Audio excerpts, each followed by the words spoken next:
The hour of 6:30 having arrived, I will call to order the Common Council meeting of Tuesday, July 1st, 2025, and ask the clerk to please call the roll. Alder Lankella. Here. Alder Lankella is present. Alder Knox. Present. Alder Knox is present. Alder Madison. Here. Alder Madison is present. Alder Martinez Rutherford. Present. Alder Martinez Rutherford is present. Alder Matthews. Here. Alder Matthews is present. Alder Mayer. Here. Alder Mayer is present. Alder O'Brien. Here. Alder O'Brien is present. Alder Olkovich. Present. Alder Olkovich is present. Alder Pritchett. Here. Alder Pritchett is present. Alder Tischler. Here. Alder Tischler is present. Alder Verveer. Here. Alder Verveer is present. Alder Vitiver. Here. Alder Vitiver is present. Alder Duncan. Here. Alder Duncan is present. Alder Evers. Here. Alder Evers is present. Alder Field. Here. Alder Field is present. Alder Figueroa Cole. Here.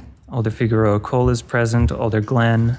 Here. Alder Glenn is present. Alder Govindarajan. Here. Alder Govindarajan is present. Alder Ugair. Here. Alder Ugair is present. Alder Harrington McKinney. Present. Alder Harrington McKinney is present. Madam Mayor, we have quorum. Thank you.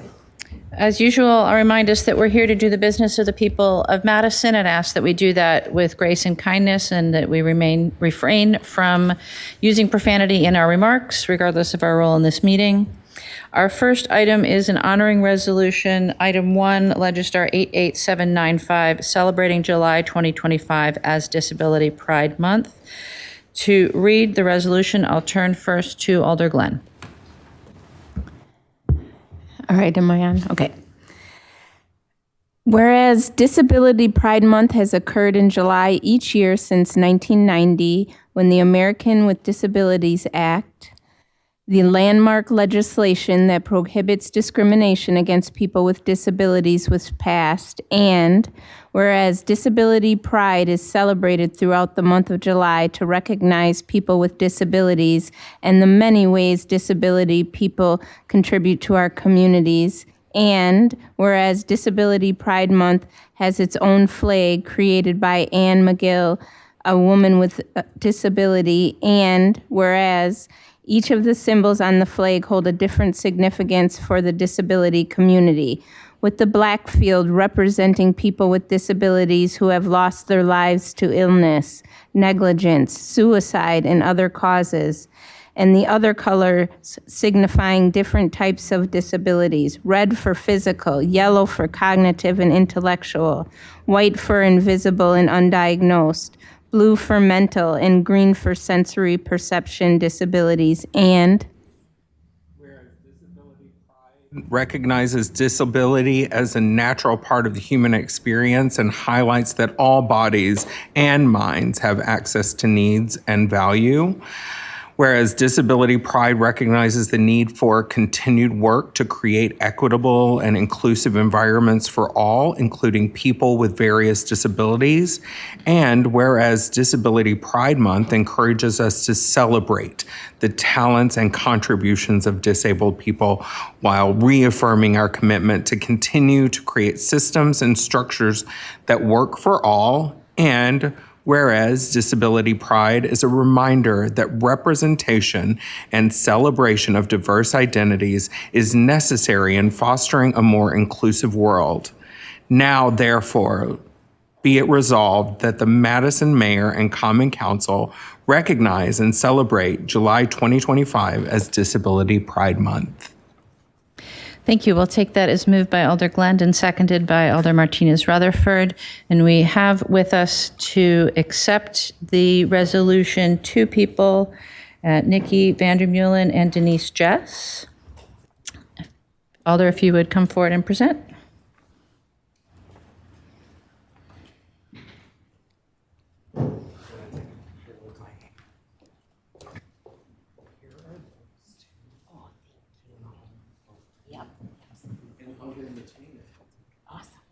Great. Where are we looking? Right here. Yep, got it. Thank you. Thank you. I just want to thank the mayor and the council for allowing this opportunity and allowing the Disability Pride flag to fly over Madison for the first time ever. I feel in this time of struggle that many of us are going through with the federal government, it's nice to know we have a home here. Thank you.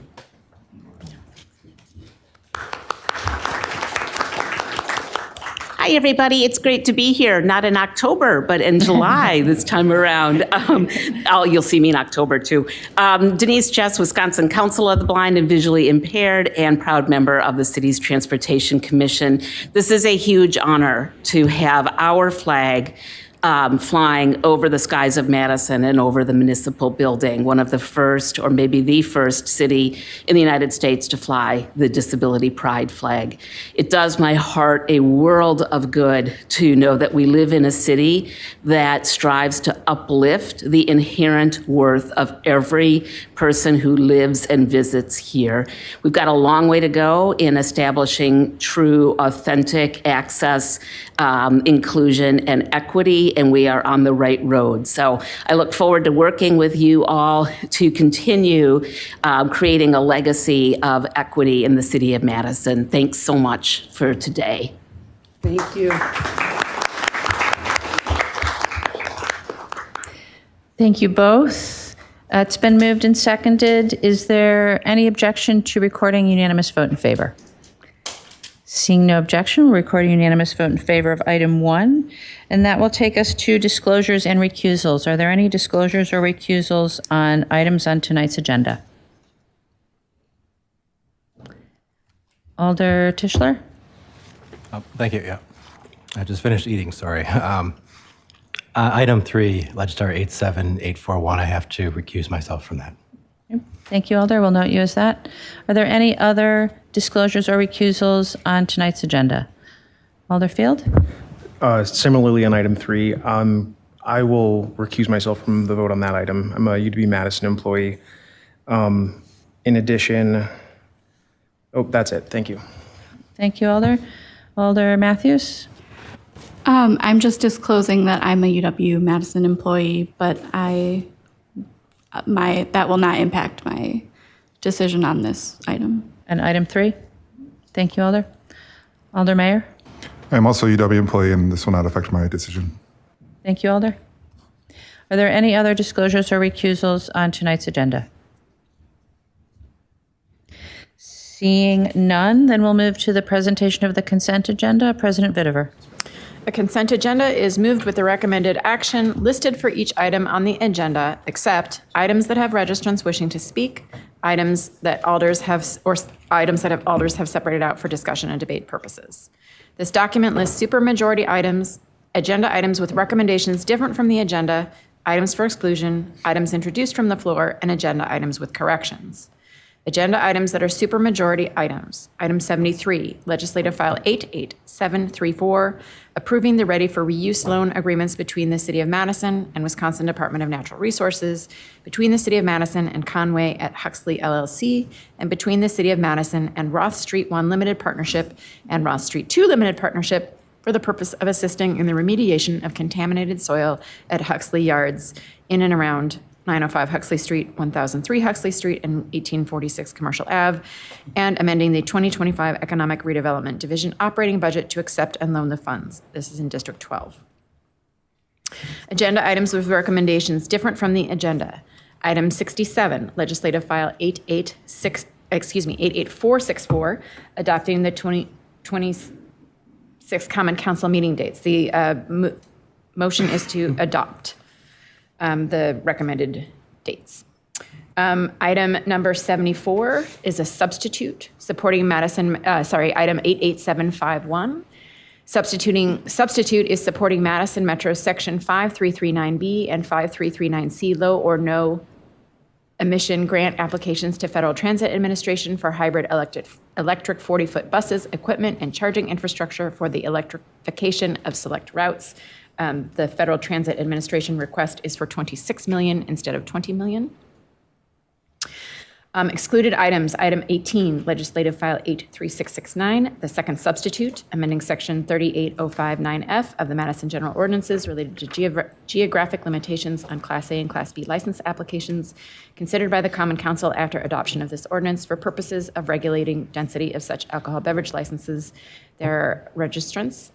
And item 77, Legistar 85327, amending section 5.20 of the Madison General Ordinances to modify the Police Civilian Oversight Board appointment process. There are registrants.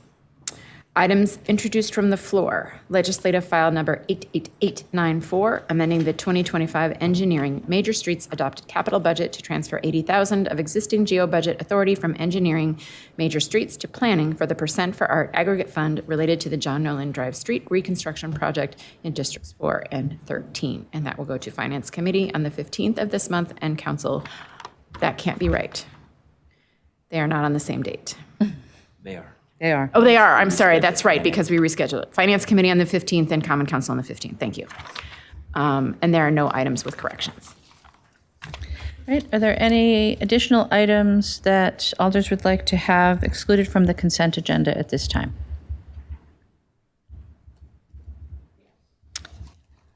Alder Pritchett? Yes. Item number 85327. Alder, what agenda number is that? 877. Item 77 will be excluded because it has registrants. And let me make sure I have it right. Item number 88734. And what agenda item is that? What's that? 73. It's 73. 73. 73. Alder Govindarajan? It's item number 73. It's already taken off the agenda. Okay, good. It's a supermajority. It's not off the consent. So item 73? 88734? Yes. Right. Thank you, Alder. Any additional items? Thank you, Alder. All right, are there any other items that alders would like to have excluded from the consent agenda at this time? Seeing none, let's go through that one more time. Items with recommendations different from the agenda. On item 67, we have the recommendation from the floor. On item 74, there's a substitute. We'll be excluding items 18, 73, and 77. We have one introduction from the floor. Anything additional? All right, so then a motion, please, on the consent agenda. Moved and seconded to adopt the consent agenda. Is there any objection to recording unanimous vote in favor? Seeing no objection, then we'll proceed. And that will take us to public comment. Our first item with registrants wishing to speak is item 18. We have one registrant wishing to speak, Dana Pelabon of Fitchburg, Wisconsin. Do we have Dana? Mayor, I don't see Dana, but there is a phone number that I'm not sure it's not showing up as registered either. Can you try that phone number, please? Yes.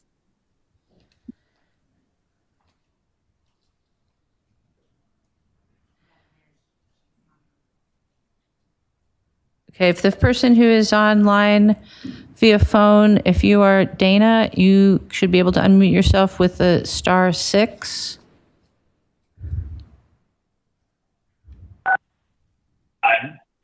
I'm not for this agenda item. Okay, thank you very much. We have no other registrants on item 18, so we'll move on then to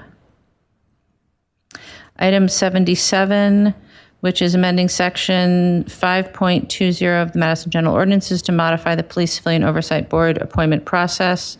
We have one registrant wishing to speak, Jacob Winkler of District 15. Do we have Jacob?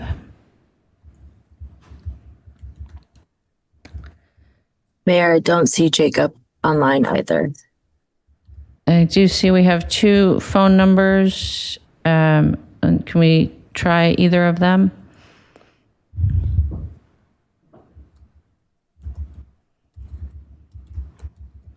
I unmuted the 141. Okay. Yep. Are you Jacob? 414? If not, Hi, I'm just listening in. okay. And then we have an iPhone. Oh, but it looks like that person either put their name in or disconnected. Okay, well, with neither of our registrants here, I have no other registrants wishing to speak. On item 18, there is 1 registrant available to answer questions. Alder Vitever. Madam Mayor, is it possible to suspend public comment and bring it back in 15 minutes? It's highly irregular, Alder. Highly irregular. I mean, if you want to put it to your colleagues, you can, but we've never done it before. She's on her way and is not here. Meeting starts at 6:30. All right. So we'll move on then to item 18.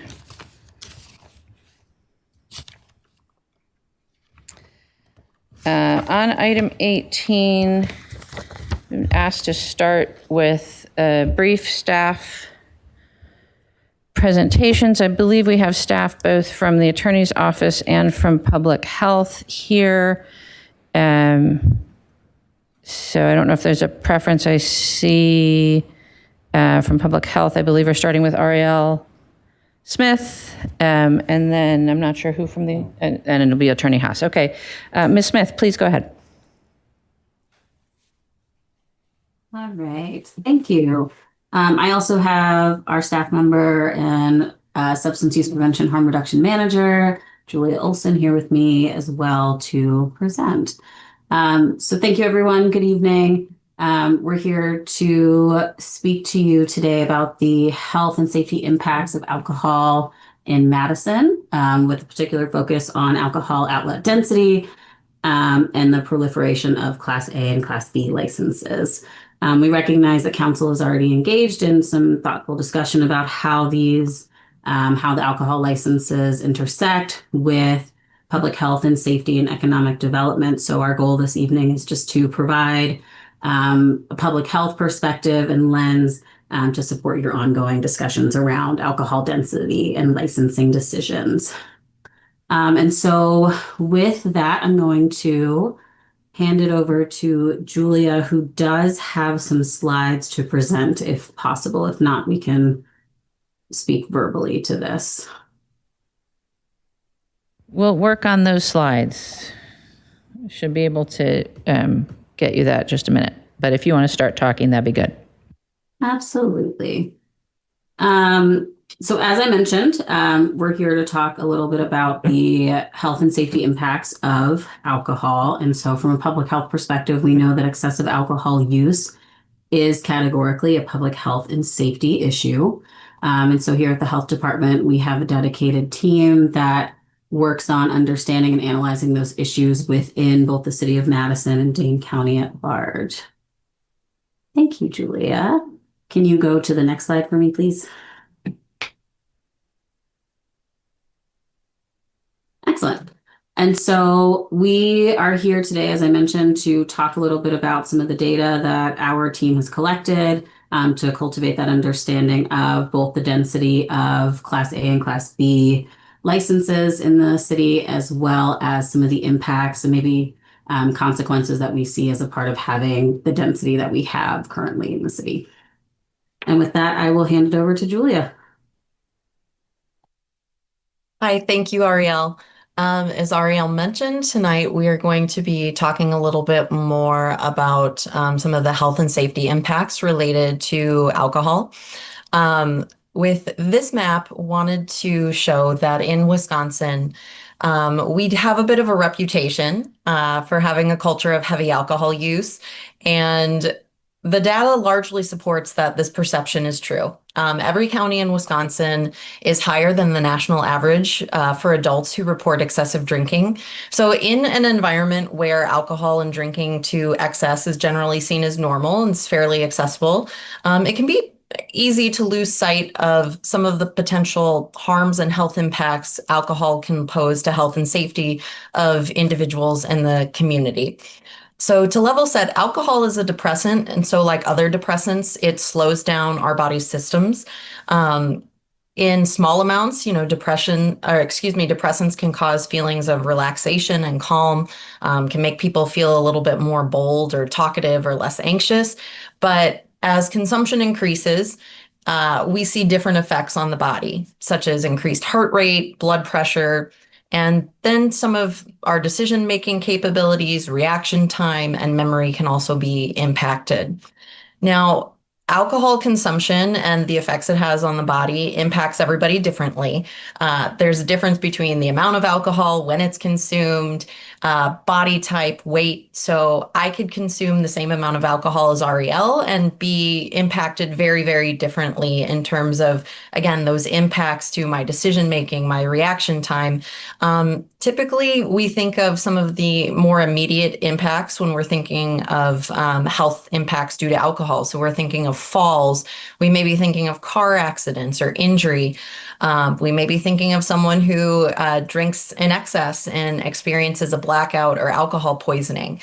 But there are more long-term impacts that are also seen due to excessive alcohol use and contributing to things like breast cancer, esophageal cancer, liver disease, heart disease, and sometimes dependence on alcohol.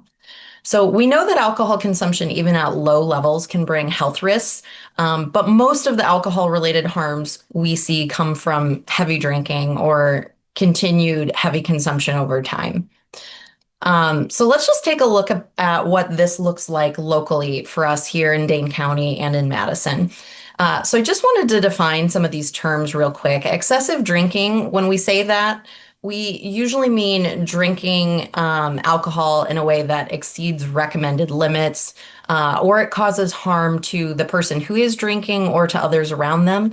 So that includes binge drinking. So binge drinking is consuming a large amount of alcohol in a very short amount of time.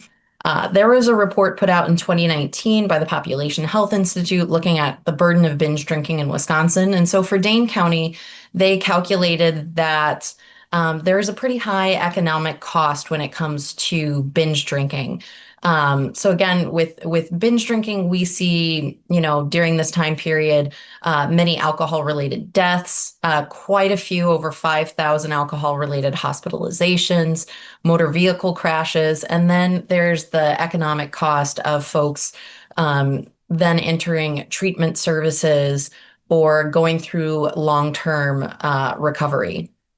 When we talk about excessive drinking, again, it's talking about people drinking beyond recommended health guidelines. And so this does, in addition to binge drinking and heavy drinking, also include people who are under 21 consuming alcohol. And again, we're concerned about that because of the impacts it has to young people whose brains are still developing. And also any alcohol consumption by a pregnant person due to impacts on the potential, development of the baby and the child. So as I mentioned before, we tend to think of things like motor vehicle accidents when we think of what is the impact of alcohol locally. So this map you're seeing, just to tell everybody what the colors represent and the dots on the map. These are alcohol-related crashes in the city of Madison from January of 2024 through May of 2025. So we have close to 350 incidents represented on this map.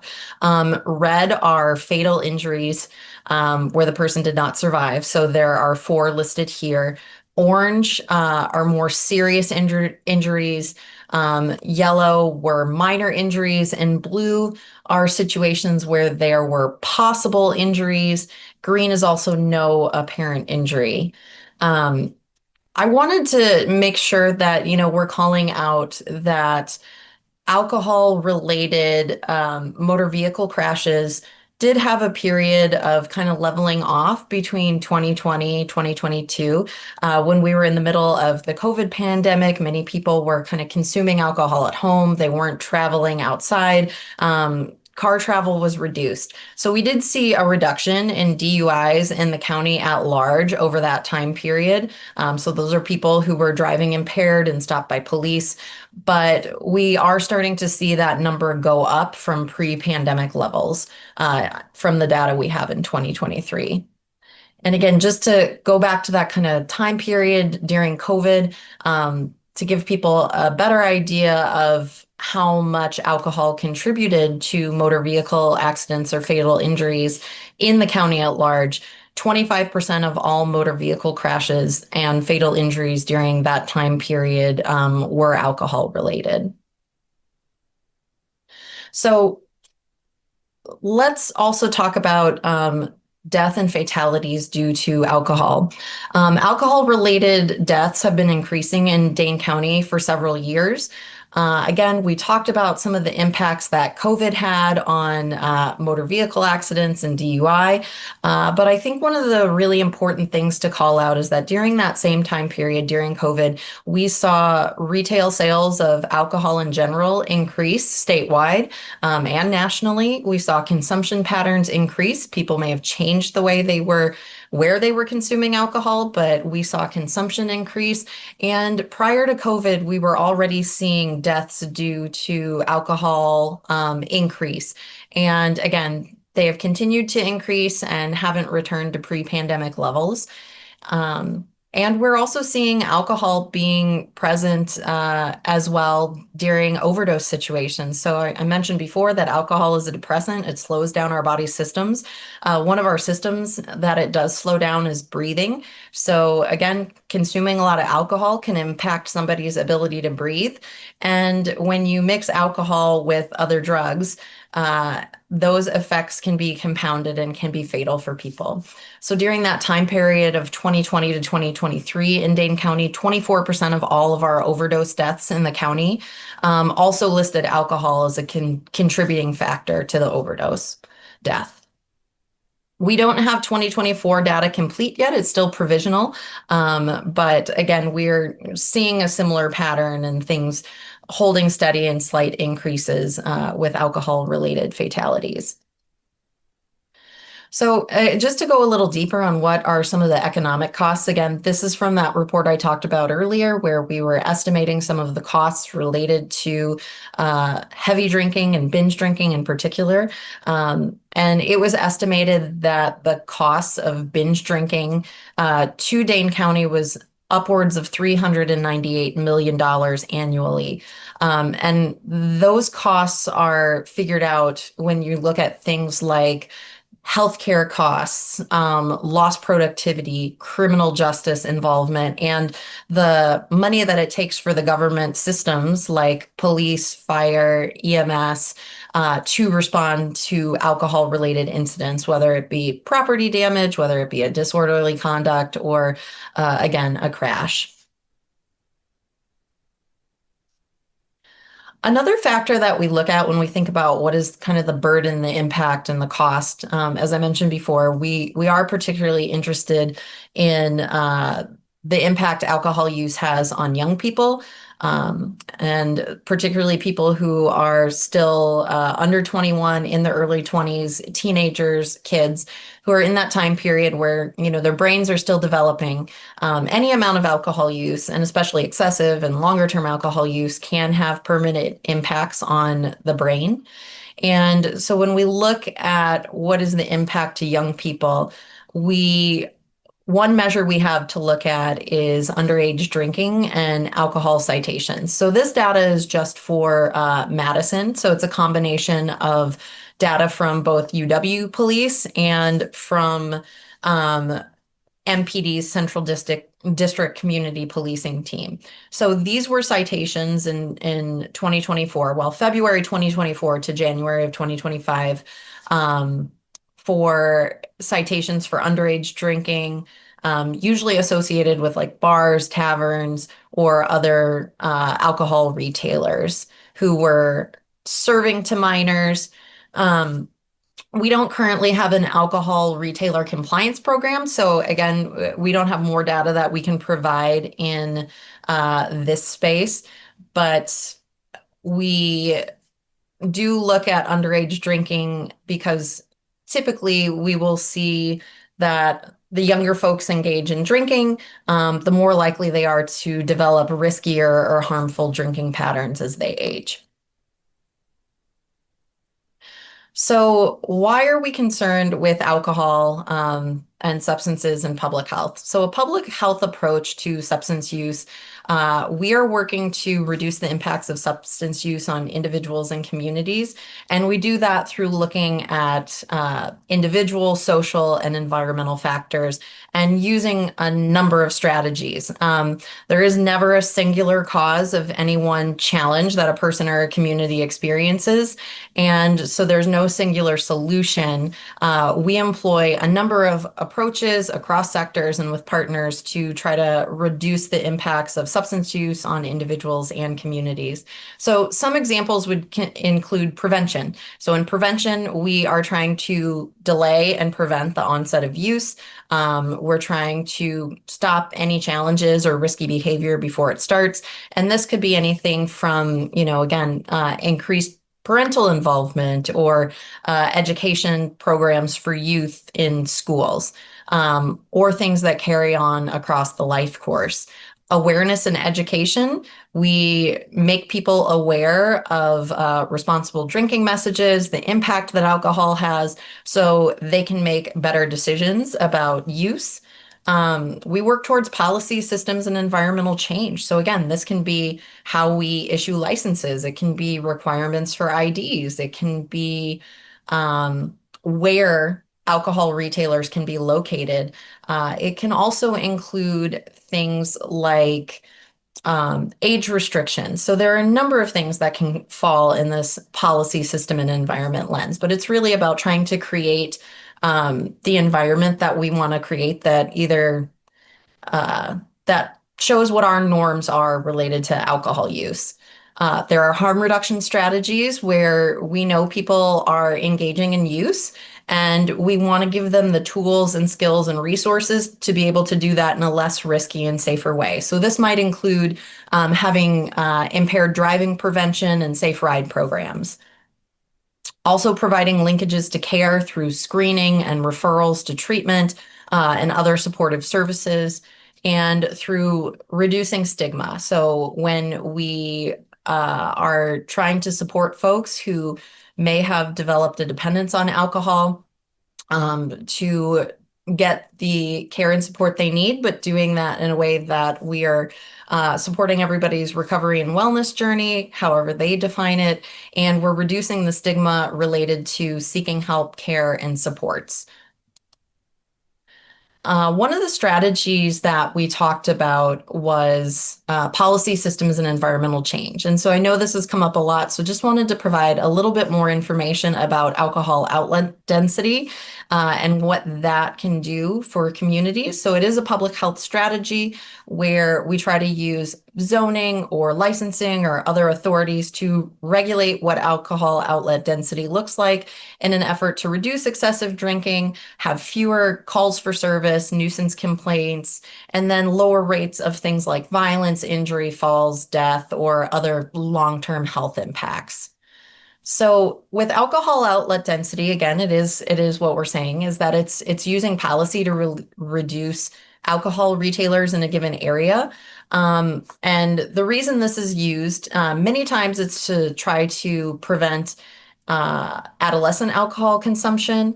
There's a lot of data and information that supports a 10% increase in overall alcohol outlet density produces a 17% increase in the odds that a young person would drink alcohol in the next year. But it's not just as simple as saying, here's a moratorium on how many alcohol retailers can be in a certain area. There's many, many different levels to alcohol outlet density that can be considered or used as a strategy. One is a geographic restriction, which is just limiting the number of alcohol outlets in a specific area. So that could be any way that geography is defined. It could be a block group, it could be a neighborhood, it could be a city, it could be a county. Population level restrictions are when we are limiting the number of alcohol outlets per population. So we would say for every 400 people, we can only have 2 retailers. So it's a way that we would try to put a cap essentially based on the number of people that live in an area. Commercial restrictions, again, it's putting a cap on the total of percentage of retailers in a certain area or business district that can sell alcohol.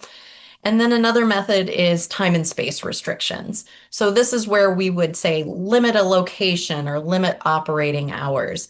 And again, these are things that can be used, time and space restrictions, to protect things that we would deem to be sensitive land use. And typically you see those as like parks or schools, or places where we see clustering of outlets, and we may put like a minimum distance requirement between alcohol outlets.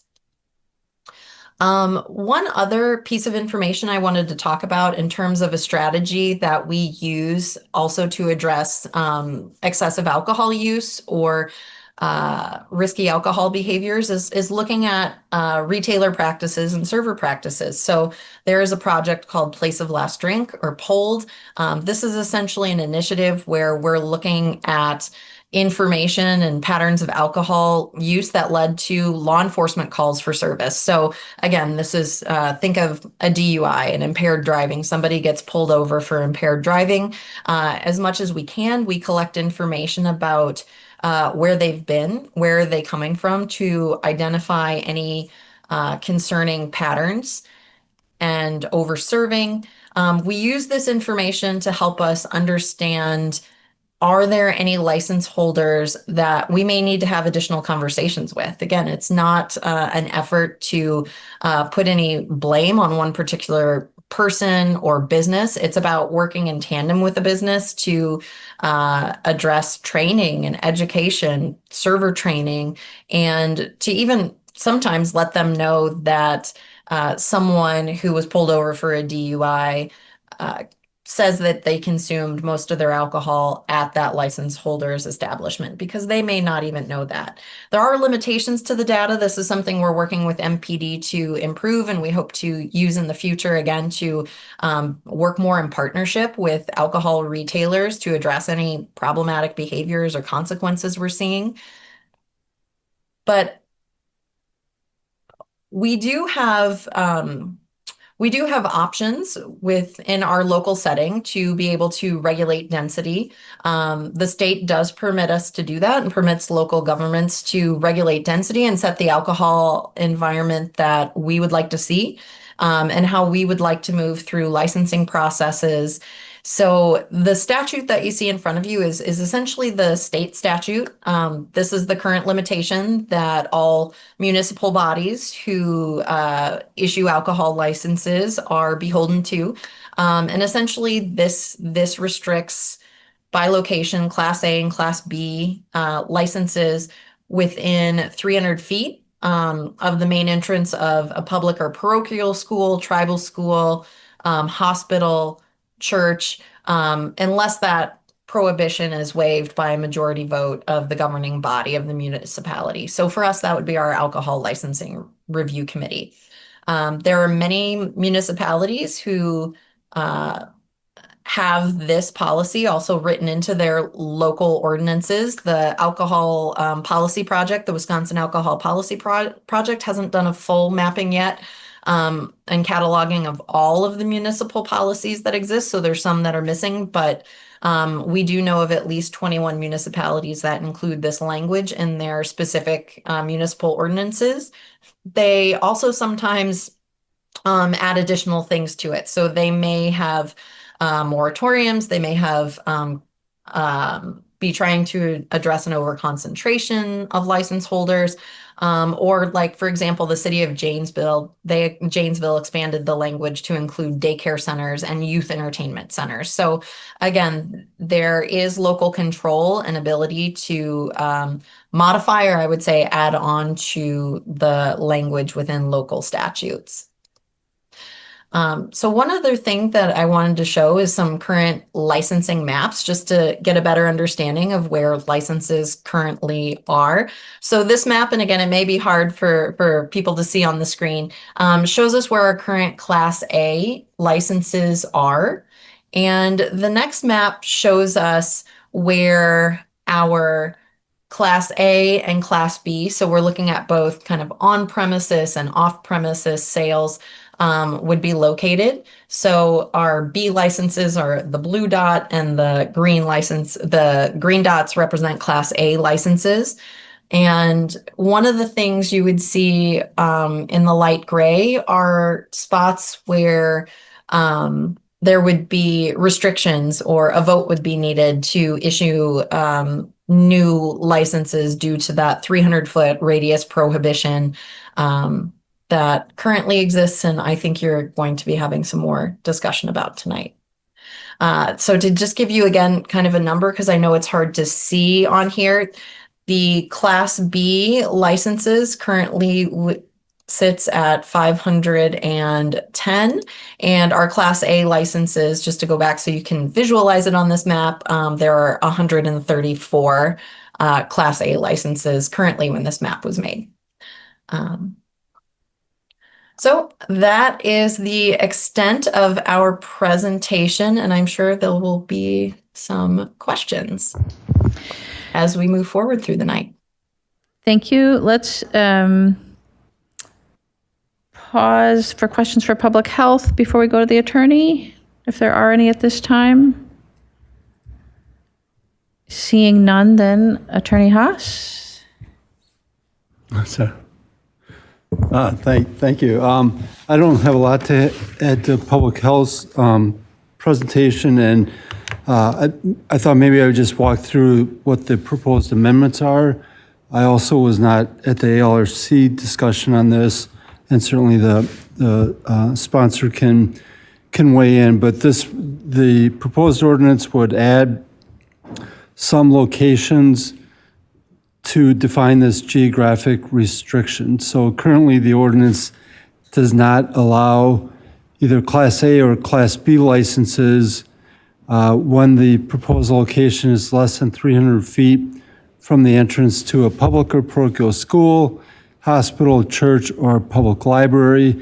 This proposed ordinance would would change the term church to place of worship, and also add to that list any entity that has a primary purpose of providing services to unhoused individuals, mental health treatment facility, or another Class A or Class B license.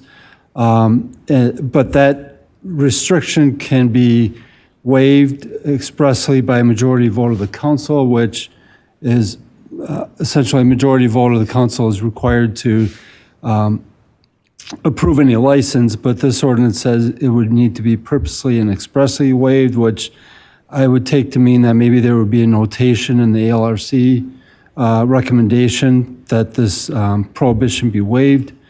There are some exceptions which are consistent with the exceptions in the statute, including premises that had a license on June 30th, 1947, or premises that are covered by a license prior to any of these types of locations being established. So if the premises that is proposed to be licensed is there prior to a church, school, etc. being there, it would not apply. Also would not apply to a restaurant within 300 feet of any of those other locations. I guess one other note, I know that the city's had some history of discussing density restrictions. There is, of course, our zoning ordinance, which has the alcohol overlay district already. I would say that, the city is probably on more sound legal footing by having a policy that applies generally rather than trying to deny individual licenses based on an argument that that there's too much density or too many outlets to sell alcohol in a specific location for a variety of reasons. Because I think, for one, you get into some consistency problems if that's the justification for denying one license, and you have other establishments that are already located or proposed to be located and are approved, which are in a similarly situated situation. The last thing I would say, I guess, on behalf of the clerk's office, and Deputy Clerk Verbeck, I think, is also available to answer questions. I was not at the LRC meeting, as I mentioned. My understanding is that there was a little discussion about the administration of this. I'm not sure if the administration of this is all worked out yet, as far as, I see the maps that Public Health presented, which would be helpful, but as far as, how do we pin down, if a applicant falls in this restricted category, somebody has to go out, I presume, a measure, or we use GIS data, or I'm not sure how much discussion there was about that administration to identify which addresses would fall under this restriction. So just wanted to raise that. And again, as I said, Deputy Clerk Verbeck might have more to add on that. Thank you, Attorney Haas. Alder Knox, questions? Yeah, my questions were for staff.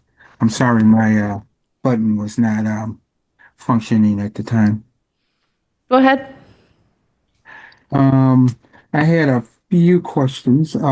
One had to do with the staff. You talked about alcohol-related accidents, and I just wanted to know if you can define, was alcohol-related, any alcohol related to those accidents, or were they alcohol that was above the legal limit?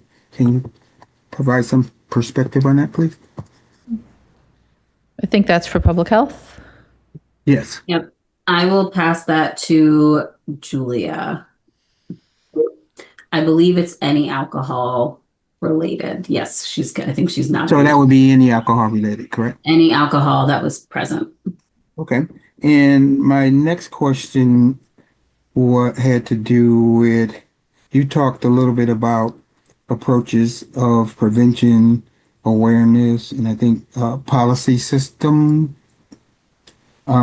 So would you say that the best approach to addressing this problem of excessive drinking and alcoholism would be education, treatment, and enforcement?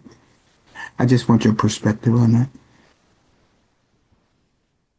Sure, I'll speak first. Yes, I think from a public health approach, education, treatment, enforcement, and also, any policy systems and environmental changes that we can put into motion from a health department standpoint are always going to be supportive of excessive alcohol use.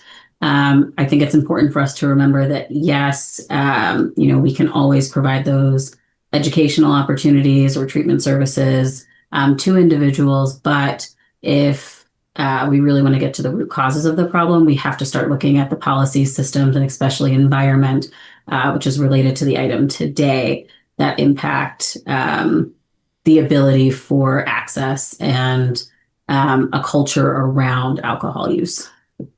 Okay. So are you aware of any studies that might suggest that prohibition of alcohol use could actually increase the alcohol use in that area? I am not familiar with any specific studies that have been done on prohibition of alcohol use in the large population setting. I know that some studies have been done with microcosm populations that have seen prohibition leading to more consequential outcomes of alcohol use just because you're stifling the ability to access it. We see that with a lot of things, within the health department, we talk about that a lot with substance use, for example, in the wider sense. So, but I'm not familiar with a larger population study, no. Okay, I was just curious about that, and I don't know what you mean by microcosm, but one example would be, I've mentioned before that my parents come from what used to be a dry county in Kentucky, and clearly the alcoholism and alcohol use rates were very high compared to, I grew up in Milwaukee, which is another place that probably we used to say has a bar on every corner and a church on every other corner, so to speak. So I'm just curious if there are studies out there that would suggest when you try to restrict or prohibit alcohol that you might actually have the opposite effect. And maybe this was a dry county. Now they call it a moist county. They've allowed certain amount of alcohol, sales and consumption in restaurants in, I think, one city in that county. But I'm just curious about, has public health looked at some of that research out there? We have not, but that's something we could do and get back to you, Alder. Thank you. I appreciate it. Of course. Thank you, Alder. Alder Okowitz, questions? Yeah, thank you, Mayor. I have one question for public health and then one for the attorney, and I'll start with public health. Do you have any data on total volume of alcohol sold in an area? And to back up, what I mean by that is you could have a Class B license that is 100% alcohol, 0% food, but has very low sales. You could have a cluster of restaurants that are 10% alcohol.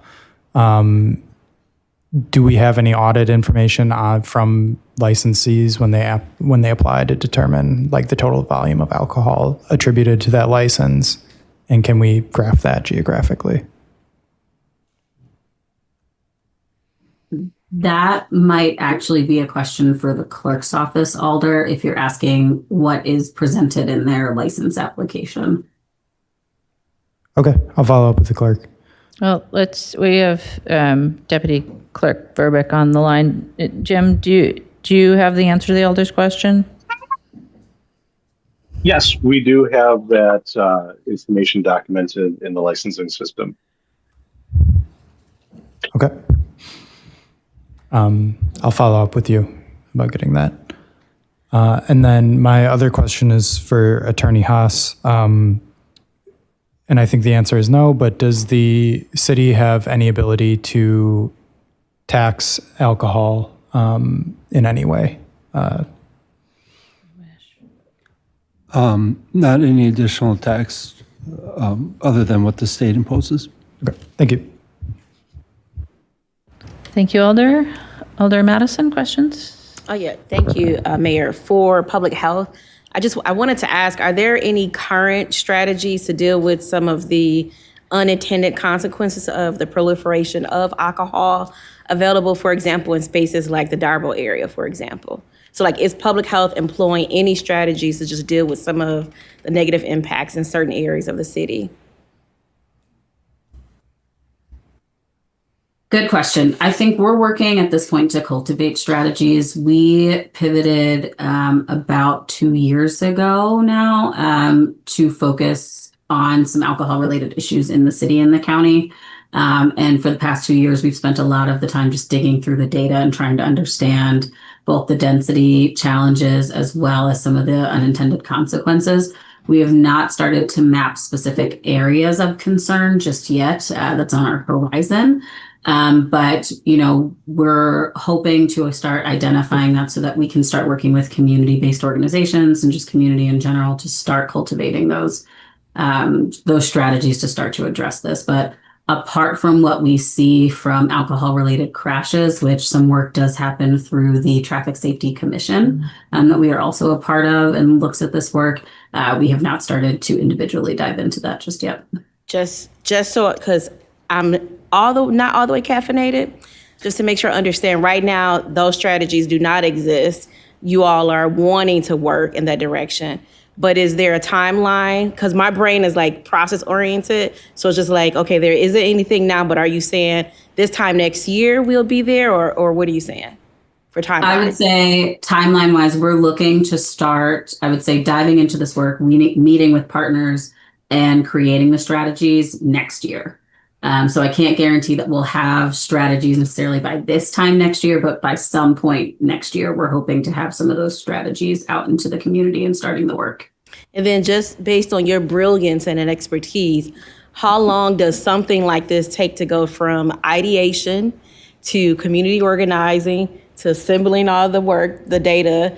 And then, I would imagine you're going to come up with some recommendations in a couple years or so, hopefully sooner. But then those recommendations also have to become policy, right? So just to go from ideation to policy change, implementing policy change, if you had to just take a guess based on your brilliant, work with public health, how long does a public health agency normally get that far? Yeah, I would say yes when given the time. I would say from a strictly policy perspective, usually from start to finish, you're looking at 5 to 10 years. Thank you.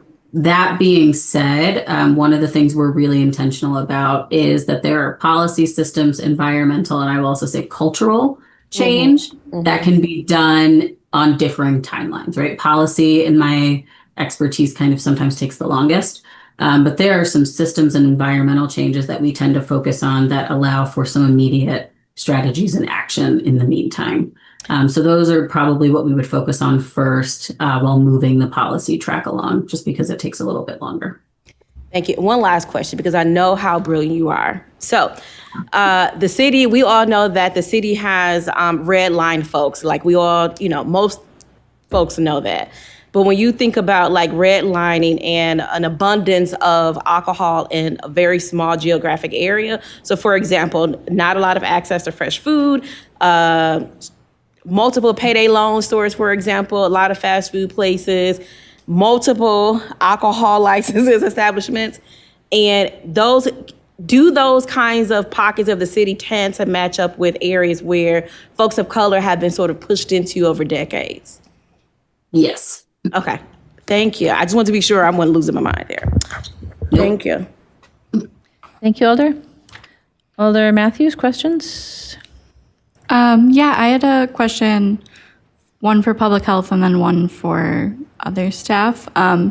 For public health, when you mentioned the reports of accidents involving alcohol, was that just the drivers, or if it were like a pedestrian that was hit, if they were under the influence of alcohol, would that have been part of that report, or would that be separate? That would have also been a part of that report. Doesn't matter if it was on the driver's side or the pedestrian in this example, any alcohol that's found to be related to the incident is included. Okay, great. And then my question for other staff is, would this only apply to the first time that someone's applying for the alcohol license, or is it also assessed at every renewal?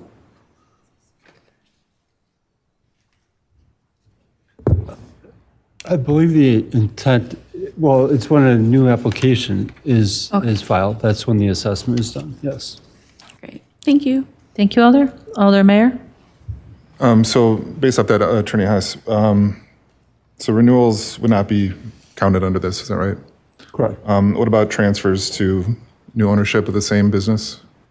I do not believe it's intended to apply. Is that correct? Yes. Oh, yes, the sponsor is confirming that is the intent. Or what about new businesses at existing locations? New licenses it would apply to new licenses at new locations. Okay. And would it have any impact on temporary permits that are issued for street use or parks? No. Any personnel? No. Okay.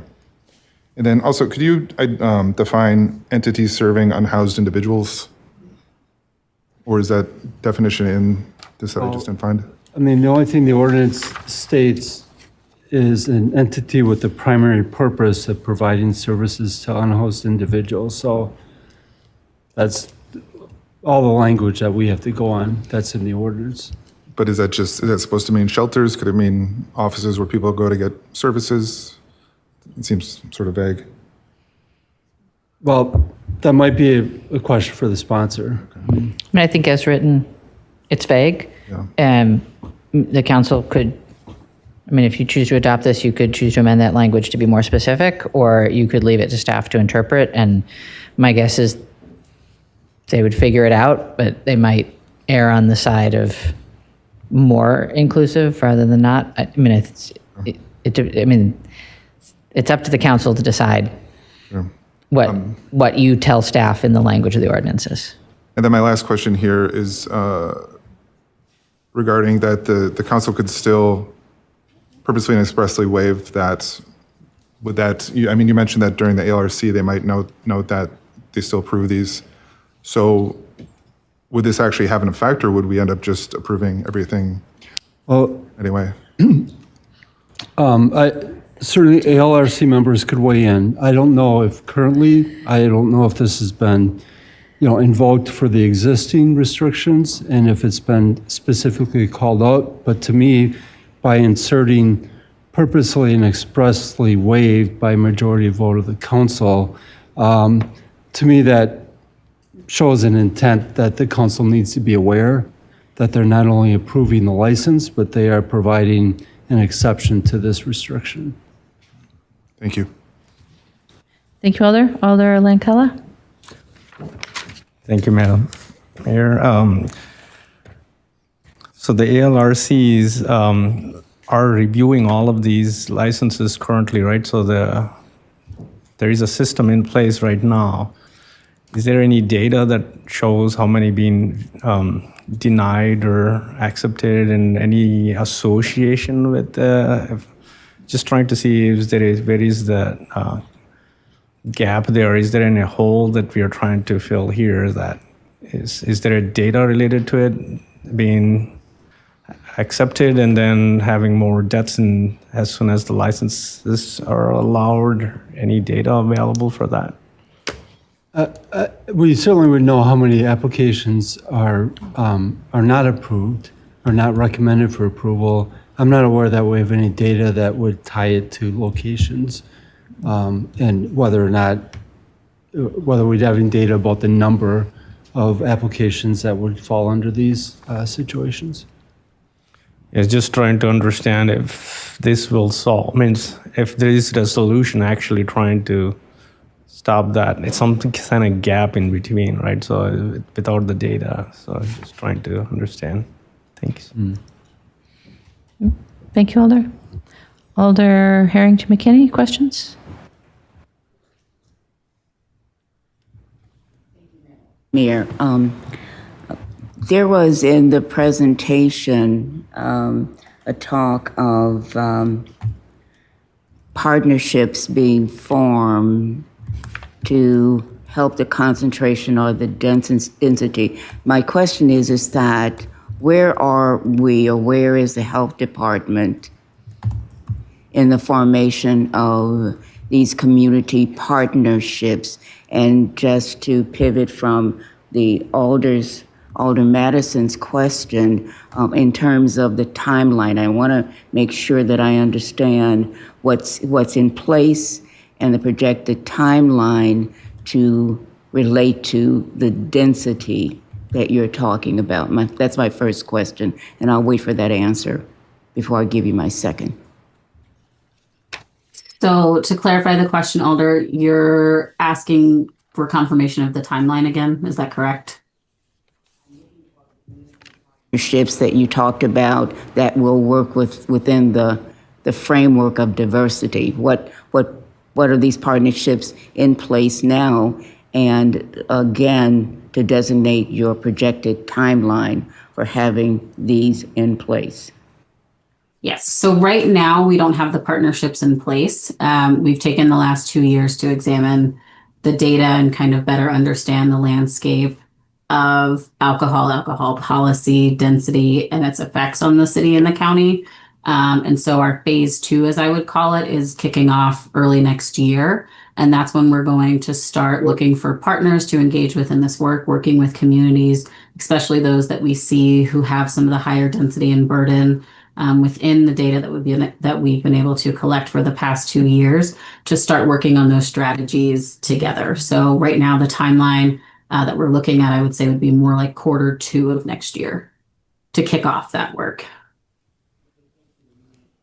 My second question is related to your answer. Will that involve, or has that involved, when we look at equity and density and we couple those things together, what is the determination of how equity will be affected in these designated areas? So I'm asking, will that be a part of the decision-making process? Would you speak to that in terms of how that can negatively impact small businesses, equity? And so I'm kind of, that's a general question, but I'm sure that you can capture it and give me a response. Sure. So I can speak to it based on the work that we are currently doing in the health department. Equity is at the center of everything that we do. And so we work really hard, and the team works incredibly hard to ensure that we are balancing both equity perspectives with this issue, which are both supporting individuals in their right to choose what is right for them, while also understanding from a public health perspective that the policy systems and environments that we support and build have direct correlational impacts to people's ability to be healthy and to make health like the easy choice. And so both of those things can be true, but it takes a lot of work to make them true. And so that's what our team really does do, in addition to understanding, as Alder Madison mentioned earlier, the historical context of redlining and some other societal impacts that have, to be frank, been designed to impact and create desperate conditions in specific communities, right? Here in Madison, specifically the Black community. And so when we are looking to engage in this work, this is why, this is a little preemptive, but we are really trying to be intentional in our approach and understanding, not trying to penalize individuals, but really trying to create supportive public health systems, environments, and again, coupling policy with that, to allow for people to have the choice, and ideally have the environments that would support them in being healthy with their choices. Thank you very much. It was for your answer. And so in that discussion and what's before us tonight, as policymakers, are we ready to, number one, look at health perspectives, density, health perspectives, and the impact on minority businesses related to that? So that's a lot of things that we're talking about. But are we at this point to make those policy decisions with not having a clearer grasp of how it's impacting or improving the health in those areas, but also how it will impact the potential businesses that might grow out of those areas? And I'll be complete after you answer this. Alder, I think I want to confirm one thing from public health, and then I'm going to suggest that we ask somebody from the Office of Business Resources to answer your question about small businesses. But just for public health, if you could confirm that the work that you're doing is independent of this ordinance amendment and will continue regardless of whether or not it passes tonight. Yes, that would be correct, Mayor. Thank you. And then we have Saran Oak from the Office of Business Resources here as well. Saran, I wonder if you're able to speak to the Alder's question on impacts on small and minority-owned businesses.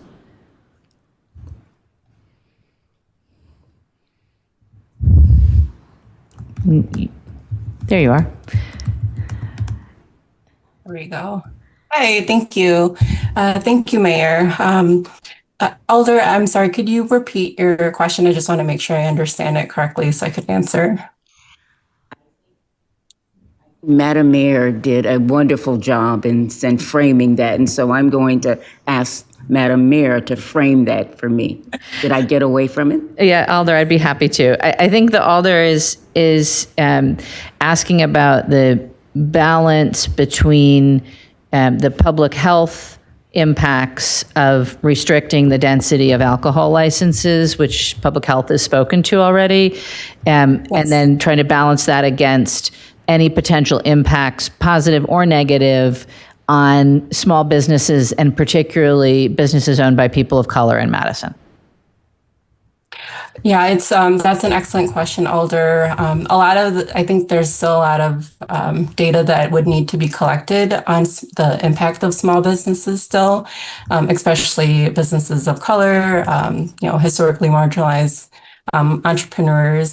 So I would say that we would probably still need to gather more data.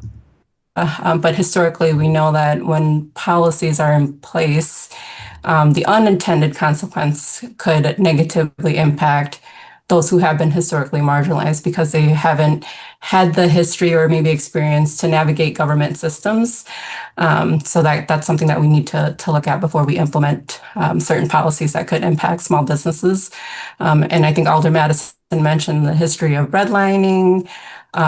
These unintended consequences could really impact these smaller businesses that, maybe don't understand the system. Maybe English is their second language, for example. Even the current alcohol process, just the licensings right now, we've had to assist a lot of folks whose English is their second language trying to understand how to navigate that system. So I think there's a lot of data that we still need to look into. So I'm sorry if I don't quite fully answer your question, but hopefully that gives you a little insight. Thank you, Saran, and thank you, Alder. I have no other Alders in the queue for questions. So, Alder Pritchett, questions? Yes, I want to go back to. Can you pull your mic down a little bit so people can hear you better? There you go. Thank you. I want to go back to something that was stated early on in the presentation. You just speak into the mic, Alder. I need to lean back. Can you hear me now? Okay. Early on in your presentation, you mentioned underage drinking, as being problematic. And you also mentioned that education was something that was kind of missing. So questions that I have then are related primarily to whether or not you have actually looked at or addressed education. And then if you did, what were some of the outcomes with respect to a decrease in the amount of alcohol consumption amongst the youngsters? Now, I say that primarily because when I was young and stupid, I was an entrepreneur. I went to school in a dry county. I made booze. I sold booze. Okay. And it was very, very lucrative for me. Now, I said all of that to Trust say, that the statute of limitations is expired. but I'm just being honest. I said all of that to say this as well. Currently, I hold a license to sell alcohol at the University of Wisconsin-Madison, at the Field House, as well as at the Kohl Center. And I also sell alcohol at Bratfest. And you'll see me in September at A Taste of Madison at the wine place. Now, as I said, I have a license to sell. And having that license, there are responsibilities that I, as a license holder, hold dear and near to me. But I also believe, too, in the value of education. As they say, if you think education is expensive, try ignorance. So I do believe that if we do take some time to begin to look at how do we go about educating, especially educating our youth regarding the horrors of alcohol consumption. You mentioned binge drinking, how many drinks per week, how many drinks over the course of a period of a few hours, those kinds of things. NPR did a lovely program just last week regarding alcohol. So what I'm asking is this: have you given education a chance? Have you looked at some of the areas, and someone mentioned Darbo? How do you go about educating and then empowering our youth? Letting them know, this is what happens, when alcohol is consumed over long or extended periods of time. Very important. I can say I know what happens because I've seen it. What happens to people in terms of, blood coming out all over the place. Okay, in terms of looking at one's liver, looking at the color change in terms of the jaundice, et cetera, et cetera. I've seen it, I witness it on a daily basis. So educating people then becomes very, very important. And when we neglect to educate, but then we decide we're going to legislate, that creates some problems. So I'm saying, let's begin to think about how do we best go about educating people. Alder, could we get the question answered? Yes. Thank you. Ariel? Yes, thanks, Mayor. So as I mentioned before, right, we are just starting to embark on what this work will look like in the department. Education and within a prevention context is absolutely at the forefront of our minds. I will say, as somebody who is not native to Wisconsin, when I moved here, the drinking culture was a little bit of a shock for me coming from Pennsylvania. And so recognizing how cultural it is to Wisconsin in general and also to Madison and Dane County is an important acknowledgement that our team is making. But also having education and knowledge about what is one drink, what does it look like to overconsume, what are the consequences of consistent overconsumption are really important. And so that's all things that our team is taking into consideration. So absolutely, education will be at the forefront. No, it's not something we specifically have started yet, but there are organizations that have some historical precedents where they've talked about alcohol. Safe Communities is one of our partners that has done a lot with the Traffic Safety Commission in addressing alcohol and alcohol-related crashes, for example. And we've, been a part of that work in the past, but we haven't had a fully robust, I would say, educational structure in place, but we are planning to. That being said, I do also just want to mention, right, that education is just kind of one component of our strategy. We're looking to deploy a comprehensive strategy that addresses all the things I've talked about so far, and that Julia talked about in her presentation around the education, the policy, the systems, the environment, the treatment opportunities, and how we also try to make some cultural shifts for safety. So all of that will be included in the work that we move forward. One other thing too, in some neighborhoods, and I'm familiar with some, where the local bar is a safe place. It has to be a question for staff. We'll get to discussion in a minute. Thank you. Thank you, Alder. Alder Matthews, additional questions? Yeah, I wanted to clarify which parts, which of these classifications are already under state law that, we're only adding a few to that, right?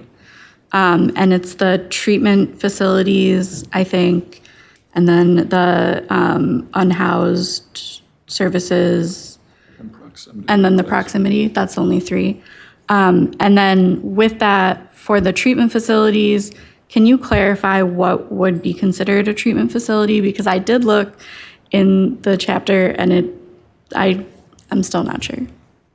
Would it be just hospitals that have inpatient treatment? Would it be every doctor's office where you could be having checkups on, your ongoing issues?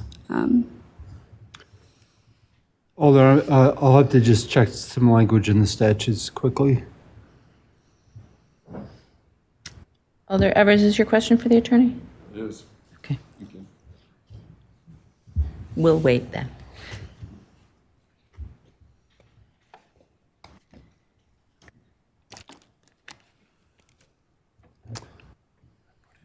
There are, let me just look quickly here, see if there's another definition.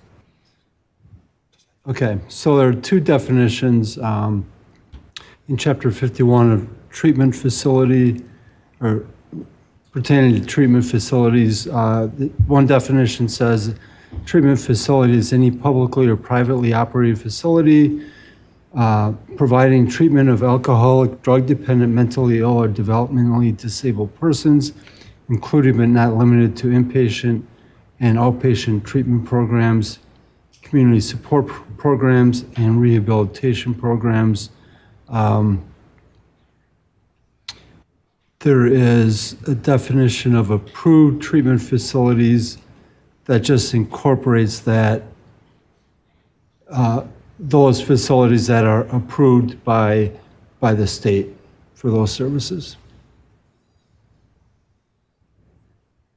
Okay, thank you. Thank you, Alder. Alder Evers? Thank you, Mayor.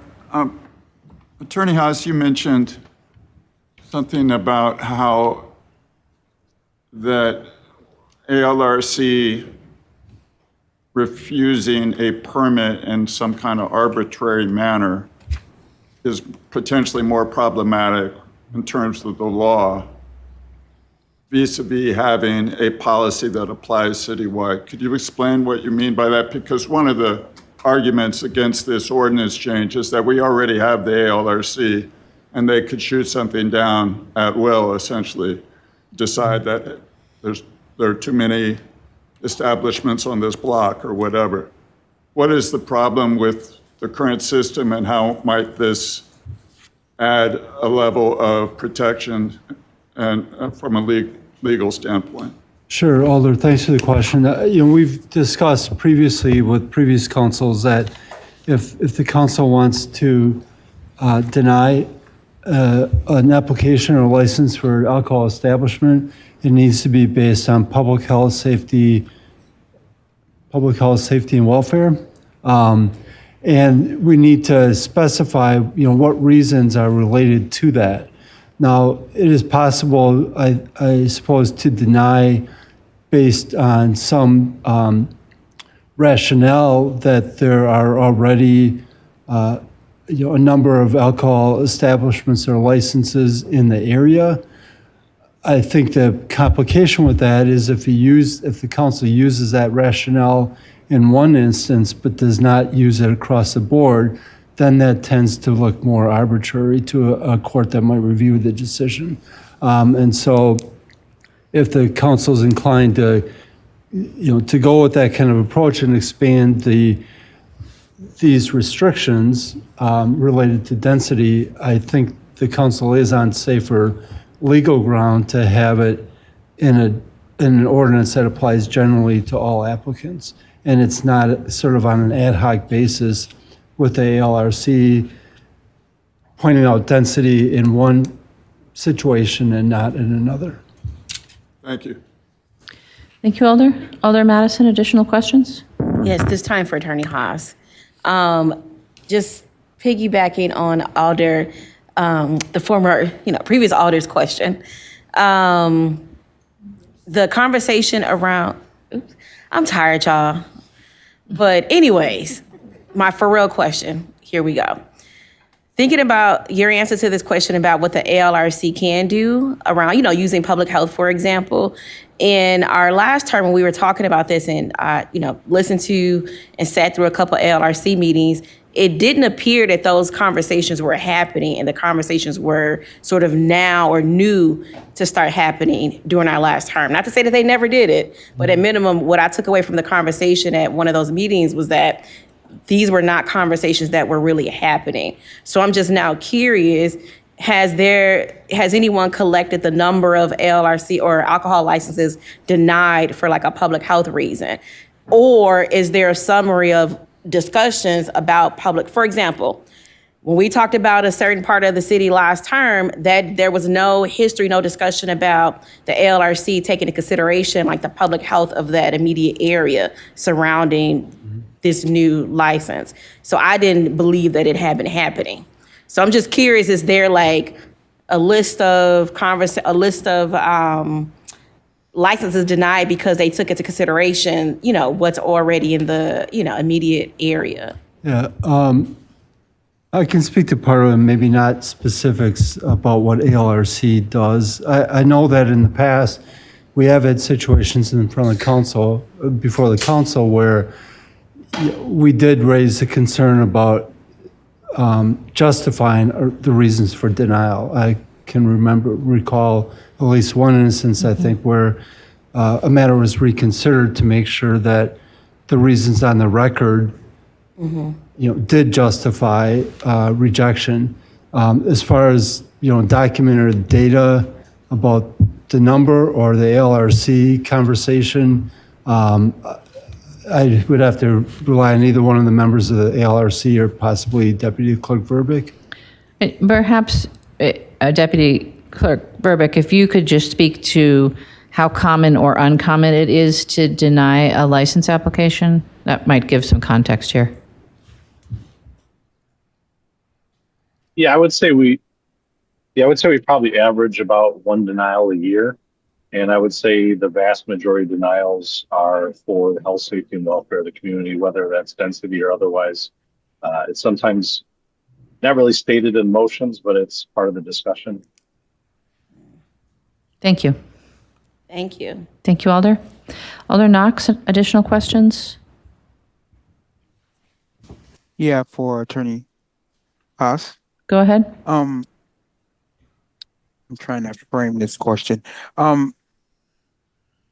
Attorney Haas, would you say that for, I don't know, probably years, the Alcohol Review Commission has been making these alcohol license decisions, not necessarily looking at this state law that was brought up at our last meeting? That's one of these, post-prohibition 1947 policies. Would you say that we've been on solid grounds, and probably every other municipality for that matter, making these alcohol license decisions irrespective of this law? I'm not sure I completely follow your question, Alder. I don't know that there's been any issue or problem with the ALRC. Yeah, and that's sort of my point. It hasn't been an issue until it was brought up at our last meeting that what the state laws requirements were, and then adding additional city prohibitions based on this last version of this policy. So I guess my question is, generally we haven't had a problem that you're aware of going afoul of state law and making decisions by the Alcohol License and Review Committee. No. Would you say that? Yes, I would agree with that, and I think that the new proposed language about expressly waiving the restriction, I mean, to me, that's a heightened requirement. The existing language, maybe doesn't require such an express waiver by the council as it would with the proposed language. So I would agree that there has not been an issue as far as the appropriateness or legality of the ALRC's recommendations. Okay, thank you. Thank you, Alder. Alder Mayor, additional questions? Is the question for the sponsor appropriate now? No. Okay, thank you. Thank you. But it will be soon. Because I have no other alders in the queue with questions for staff. So then, President Vitiver, a motion on item 18, please. Move to adopt. Is there a second? Moved and seconded to adopt. Now it is appropriate to discuss and/or ask questions of each other if they choose to respond. But President Vitteber, would you like to speak to the motion, please? I would love to. Thank you.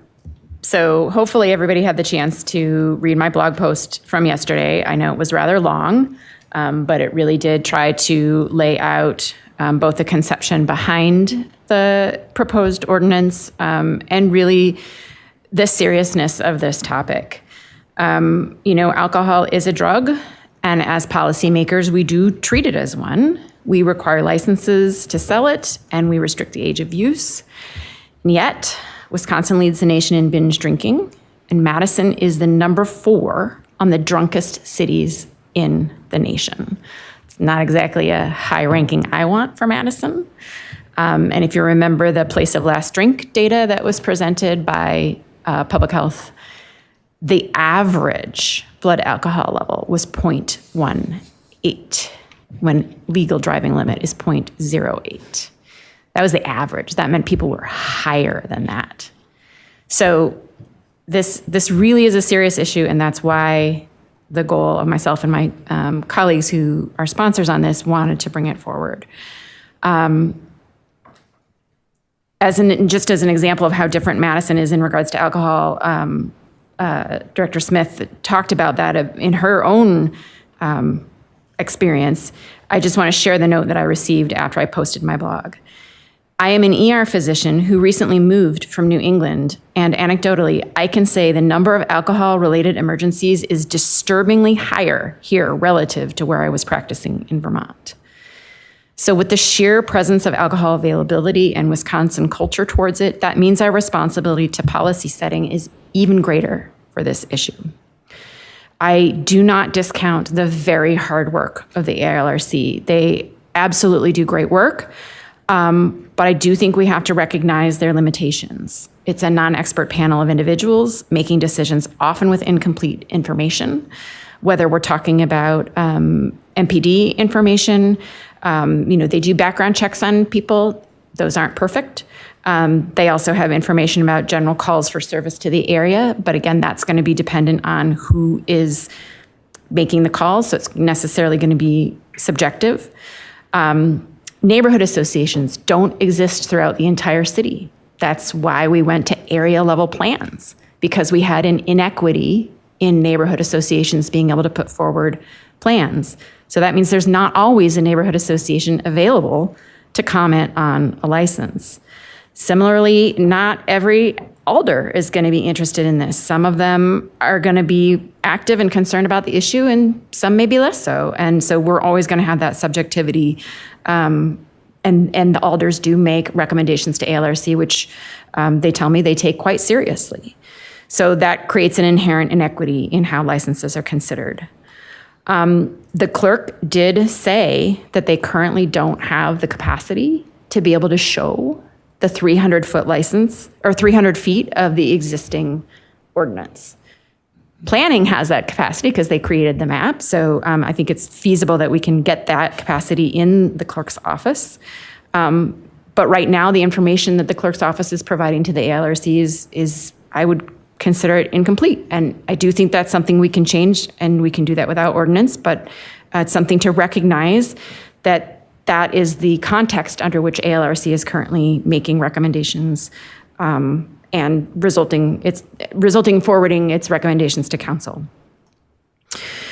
So we talked a lot about businesses, and I do want to, there was a ResJ analysis of the original version of this ordinance, which is very, very different looking now than it was originally.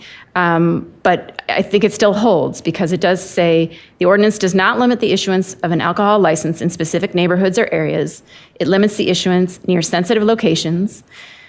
So, and in this case now, other licenses. These types of businesses can be located anywhere in the city. So if they're not located in low-income communities or those that have more communities of color, it's difficult to see how there would be a disproportionate impact on those groups unless those groups are also challenged with other issues in terms of outlet density, et cetera. This is a truly subtle change. And I see my colleague has introduced a change that would make it even more subtle. But one thing that we haven't talked about is just the distance of 300 feet. It's a football field. I timed it. It takes a minute and a half to walk. So we're really not talking about much, but it is something, and it's something to be able to indicate to the community that we do take this issue seriously and that we really want to make sure that we have a healthy community, not just in our businesses, but also in our population and how they access what is a drug. And it also, as Attorney Haas mentioned, provides that expressly and purposefully clause. And that really came up from some of our discussions recently where, we had a court finding against the council that we had not expressly and purposefully identified information in our deliberations. And so this, again, sets that standard just to make sure we really know what we're talking about when we're doing this work. Now, numerous studies have been done to show that when alcohol is more readily accessible, we have more binge drinking, impaired driving, violence, underage consumption, etc. And so controlling that density is a way to reduce harm. As an analogy, when people live in food swamps, those are areas with a high density of fast food, ice cream, etc. We don't blame the people who live there for higher than average rates of diabetes and hypertension. Instead, we work to change zoning and bring in healthy retail to provide alternative options in their environment. That's an evidence-based public health approach to reducing cardiovascular disease risk, and it should be the same for alcohol. So I'm going to conclude with a story because I know stories matter more than anything to people and what they think about. We had a family living a few doors down from us, a mom, a dad, and their son. The mom was a professor at the UW. The family seemed happy. The son was often playing outside with other neighbor kids. At some point, we realized the dad and son had moved out. Seeing the dad elsewhere in the community, we asked what was happening. He relayed that the mom had recently lost her father and had turned to alcohol for solace. He had left her and gained custody of their son. Not long after that, I saw the mom walking down the sidewalk, weaving in the middle of the day. Was she coming back from the bar that's 4 blocks away? Or did she just pick up additional alcohol at the liquor store 3 blocks away? Or the gas station that's 2 blocks in the other direction?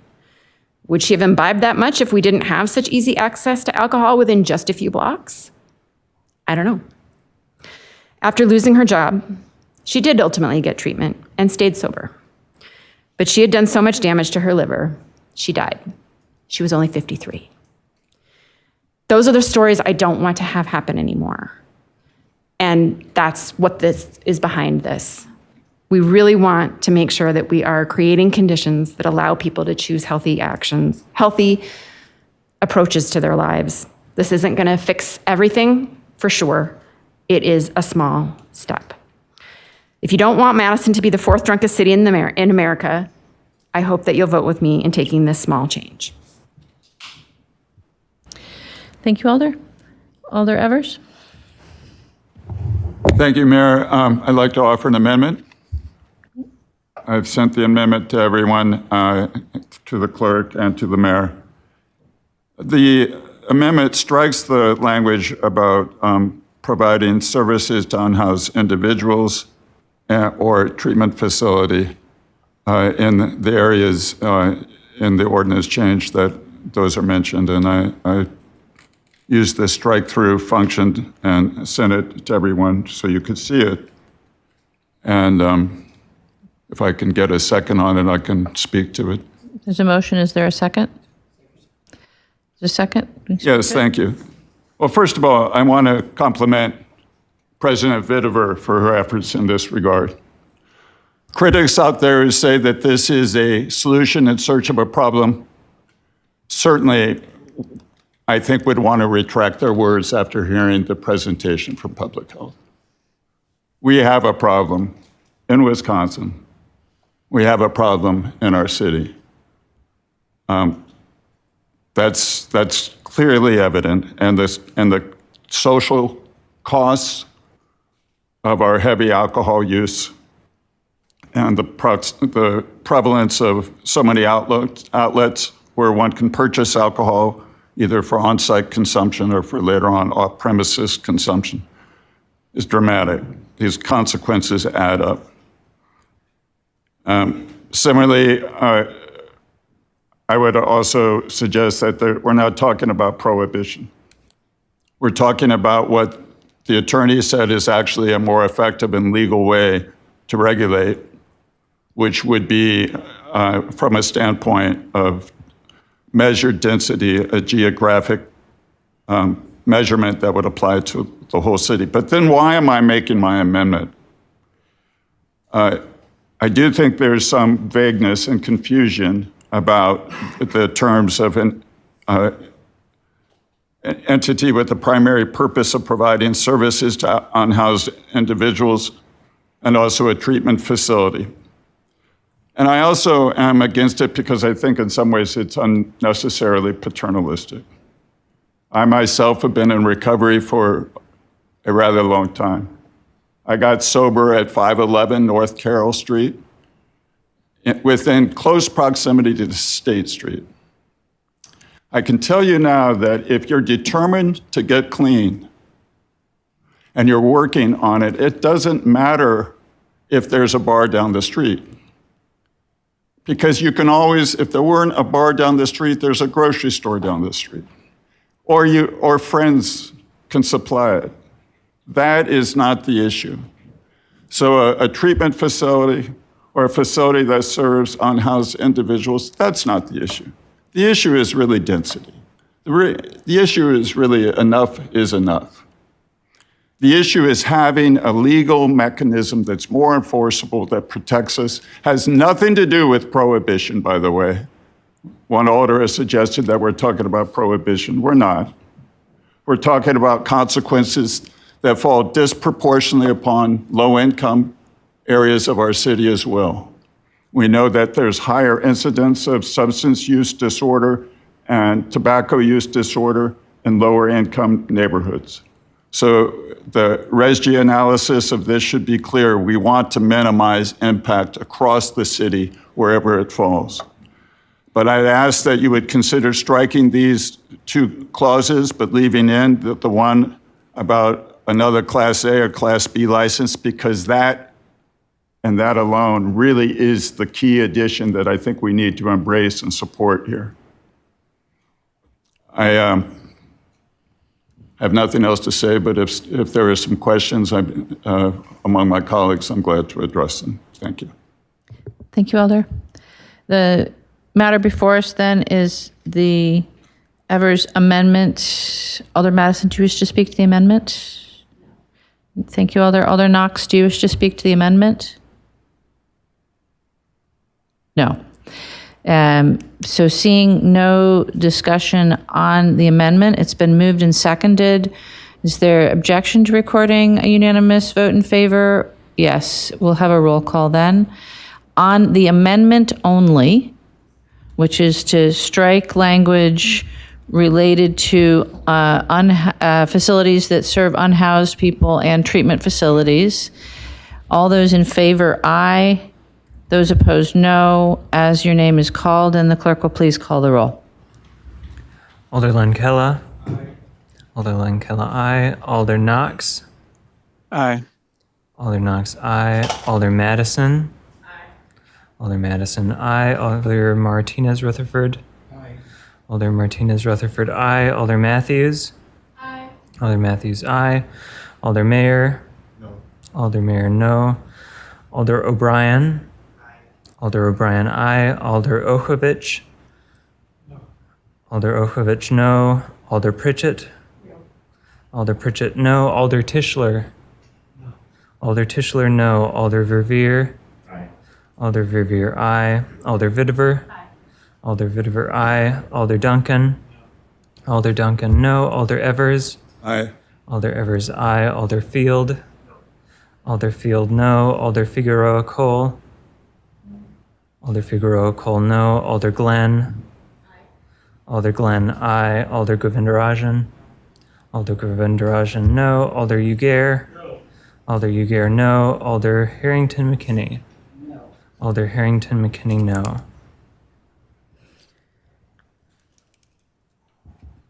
We have 10 ayes and 10 noes. With 10 ayes and 10 noes, the amendment fails.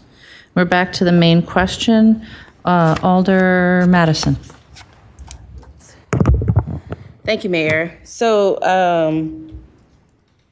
I just want to share a couple things that I wrote down to keep me on track.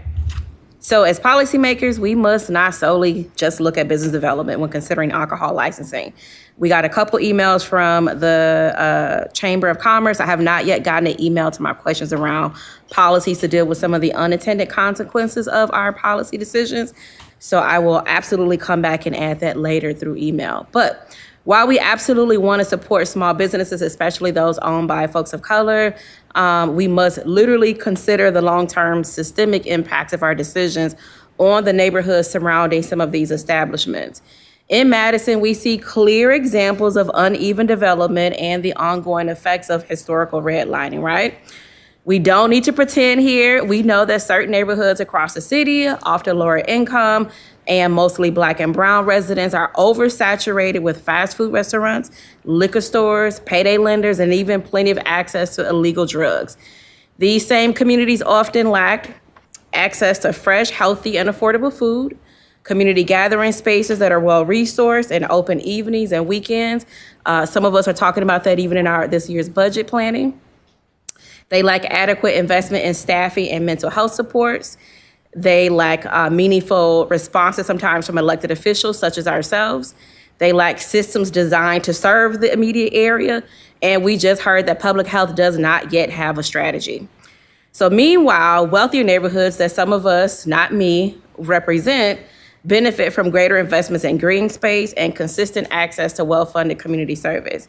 And again, let's be honest here. We all know that some of the stores that exist in some areas will never be allowed to exist in other areas. So employees working in some of these high-density alcohol areas in our city, they're increasingly being asked to function as de facto security guards, such as at some of our local public libraries. They have to be crisis responders and deal with everything from intoxication to overdoses, tasks far beyond the scope of their jobs. At the same time, the residents in the immediate areas in some parts of our city are left to navigate the fallout. There's increased policing needs, there's safety concerns, and there's social and economic stability. So from a public health perspective, this pattern is not coincidental. Public health confirmed earlier tonight that historical redlining in Madison strongly aligns with today's patterns of neighborhood vulnerability, including areas with concentrated alcohol licensing. Even more troubling, there is no, again, public health strategy right now to deal with it. And when a strategy does exist, it can take 5 to 10 years just to develop policy recommendations and even longer to implement those recommendations. So we have to ask ourselves as policymakers, are we repeating or deepening the impacts of redlining through our policy decisions? Are we oversaturating some neighborhoods with alcohol access while restricting it in others? How do we proactively support small business growth and community health and safety and well-being? And ask ourselves, what will be the negative impacts of our decisions, not just those made by previous alders? So we have to be a bit more holistic and equity informed in our thinking about alcohol licensing going forward, one that acknowledges and deals with the harm of prior policies and proactively invest in reversing it. So we have to not really sit back, and we have to be a bit more urgent in resolving some of these things. And I think that certain parts of our city need to be restored from the negative impacts of previous policymakers and some of us who have been here prior to this current term. So we get to benefit from our positive policies that really improve people's lives, but we also need to think about how sometimes we make policy decisions that burden some people's lives. So just be mindful of that. However you vote, I'm not going to take it personal. I just want you to know that we make decisions that impact folks, and there are folks, especially just using my district as the example, there are folks in my district who have been impacted negatively for decades based on policy decisions made by this council, previous councils, but in Madison and the county. So just be mindful of that. That's all, Mayor. Sorry. Thank you, Alder. Alder Knox? Thank you. I guess I want to emphasize that I believe this proposal will have a negative impact on small family and immigrant businesses. Having been on Alcohol Review previously and more recently,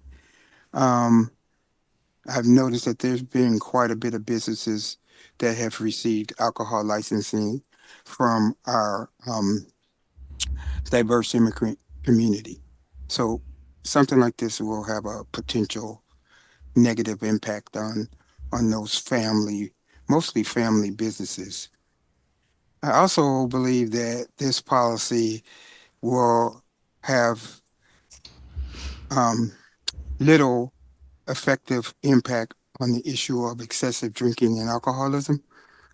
While the number of alcohol establishments at large does have a correlation with alcohol use, it's not the cause of alcoholism. You know, everybody has to individually kind of address that issue in terms of, do they drink responsibly? Does it become an addiction that they have to deal with? And I don't think that this legislation will solve that problem. This proposal or the similar ones even before it have been rejected on 2 occasions by the Alcohol License Review Committee, overwhelmingly rejected, I should say, and recently placed on file without prejudice. Originally, it stated that the proposal was designed to eliminate or reduce new liquor stores. Then it kind of morphed from there, and the Alcohol Review Committee, which I served on previously, not this last time that it was rejected, realized that there are multiple outlets that sell alcohol, from big box stores to grocery stores and other establishments. Flipping what Alder Tagg said, I would say that if people want to get a drink, they'll be able to find ways to do that too. So we know that that is the case.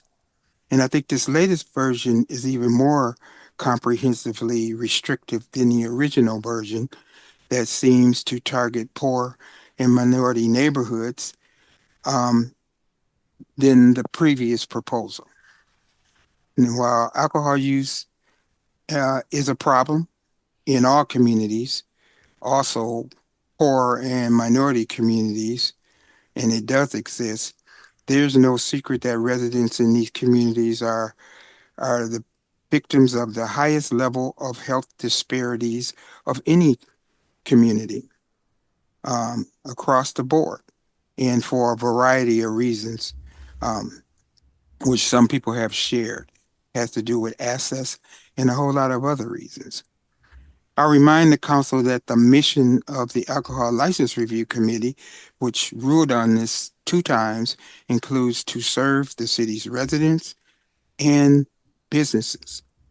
And its purpose is to promote responsible alcohol selling and improve the service delivery of that. And I really think that the Alcohol Review Committee is one of those committees that really does its due diligence in trying to meet that mission and that purpose. And when we make those decisions, they do consider the neighborhood and how much that person that's requesting that license will impact that neighborhood. We also get input from the alders regarding that after they meet with their community, and also we get feedback from the police department. So I really do believe, unlike some people believe, that they are diligently making tough decisions relative to that neighborhood. Are they medical scientists or experts? No, but I don't think that they are required to do that, to be that. There are higher levels of disparities for the poor and persons of color for many reasons: post-traumatic stress, access to treatment, and historic poverty, just to name a few things. I believe a better approach to this problem is additional education, treatment, and enforcement. There's no need to add more bureaucratic policies where it's not needed. And since people like to have stories. I don't normally have stories. Um, um, I'm from Milwaukee. I have a lot of stories, but I'll tell you this.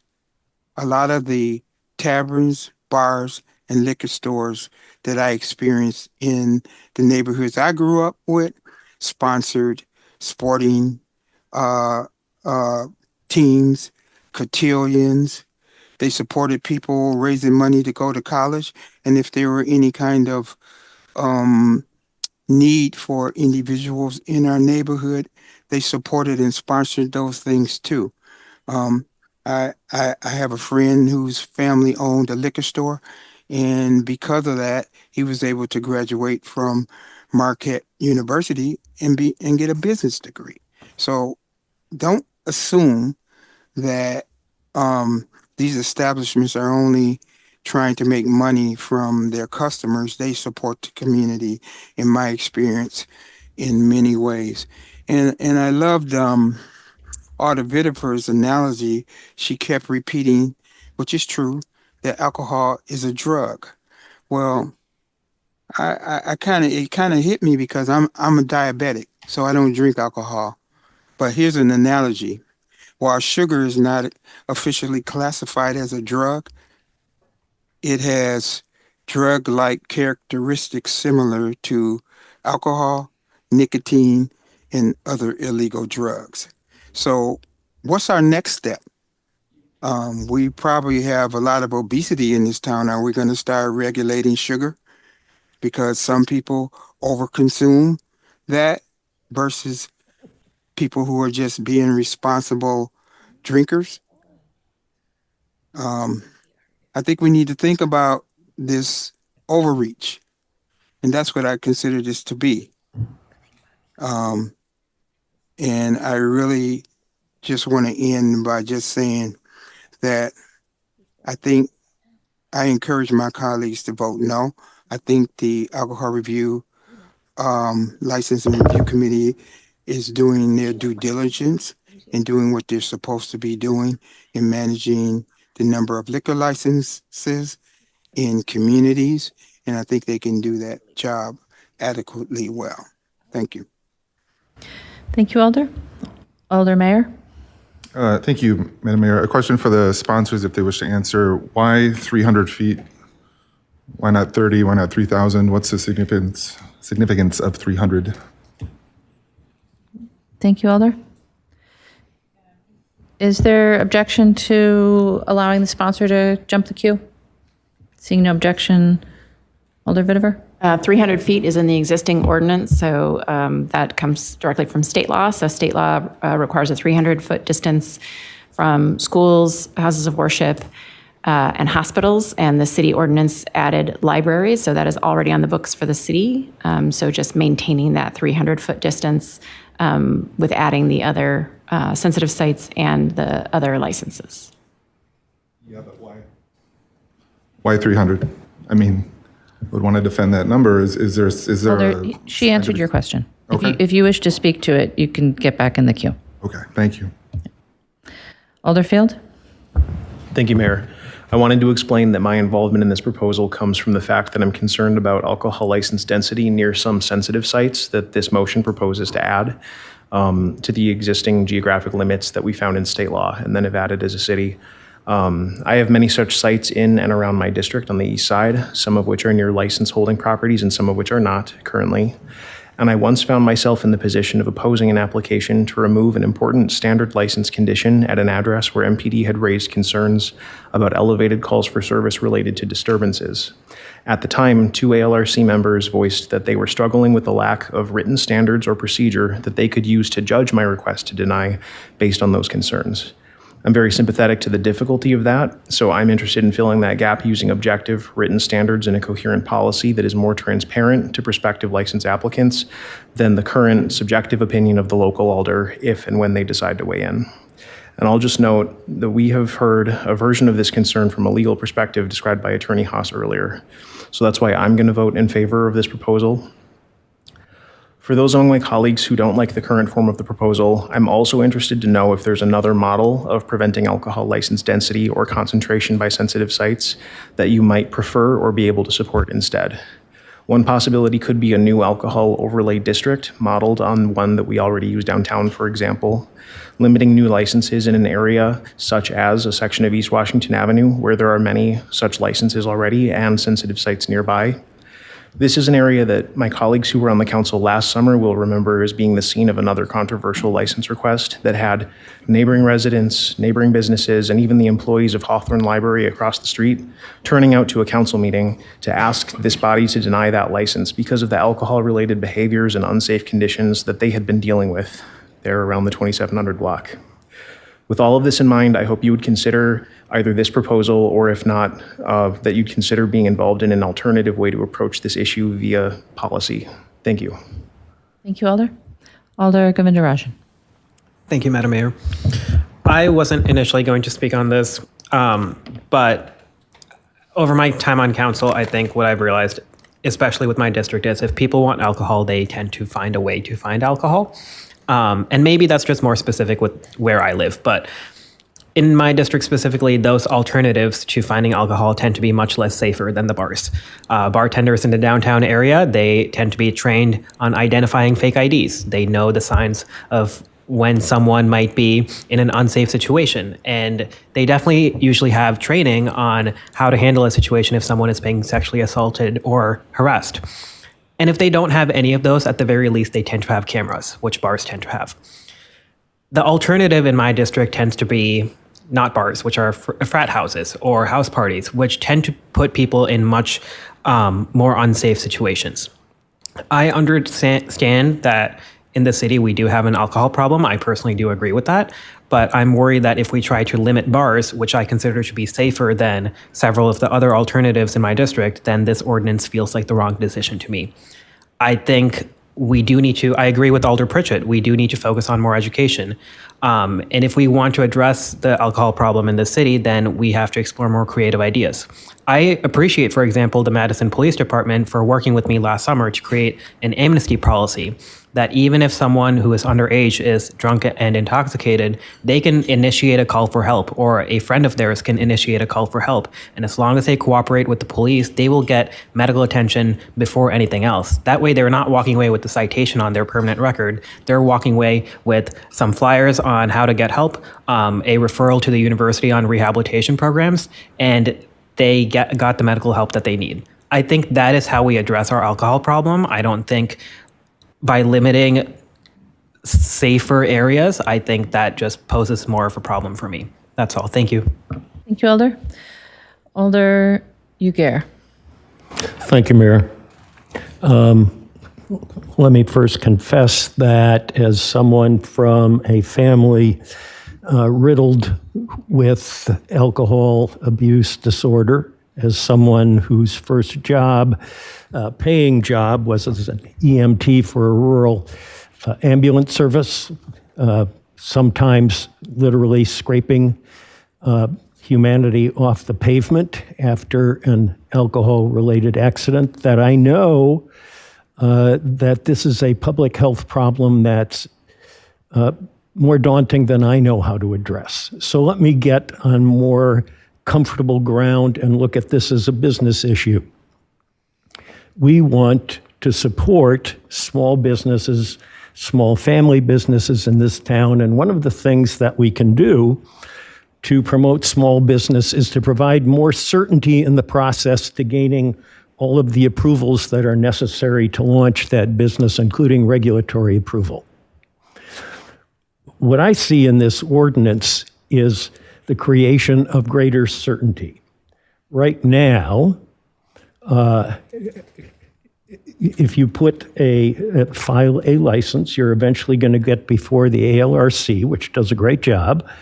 But there's a great unknown on this density issue. It's a little bit like, I'm probably going to hit something here that not everybody knows. But there's a famous thought experiment in quantum mechanics, that box that Dr. Schrodinger put his cat in.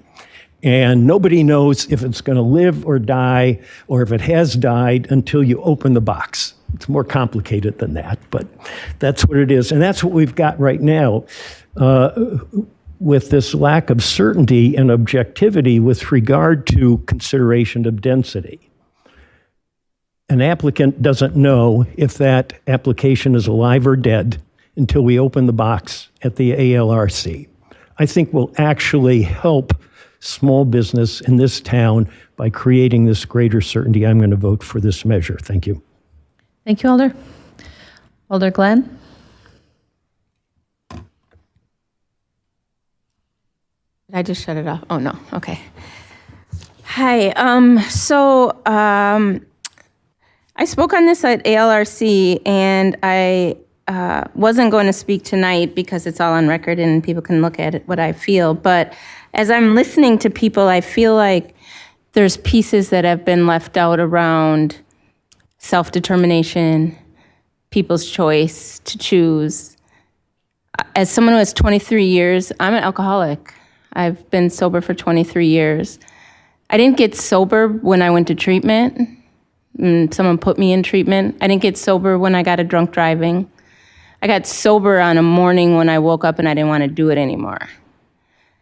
And that was my pure self-determination. It wasn't when I was in trouble with the carceral system. As someone who's worked in carceral systems, running AODA and mental health support groups, and also works for public health, I will not be voting for this. I watched men make it out of fruit when they wanted alcohol inside of a carceral system. I watched people make it with anything that they could when they wanted it. This, for me, is about restriction, and it is a form of prohibition for choice. And it's also a prohibition for a law we already have. We have a law. Maybe the ALRC needs to do better with enacting the state law. The other parts that were just voted down that I also don't agree with, as someone who's worked with those who have struggled with housing, I do not agree with having that language. The idea that because I don't have housing, I can't make a choice on what I do, did not sit right with me when it was in there before, and it definitely doesn't sit right with me now. As we all know, Class B license, this also doesn't address. So a Class B license you can purchase alcohol. So if it's not the liquor store with a Class A, you can go and purchase wine and beer from a bar when you want to. So that's another reason I would. My biggest reason I just want to say is that there are 510 Class Bs and only 134 Class As. I don't think Class A is the problem.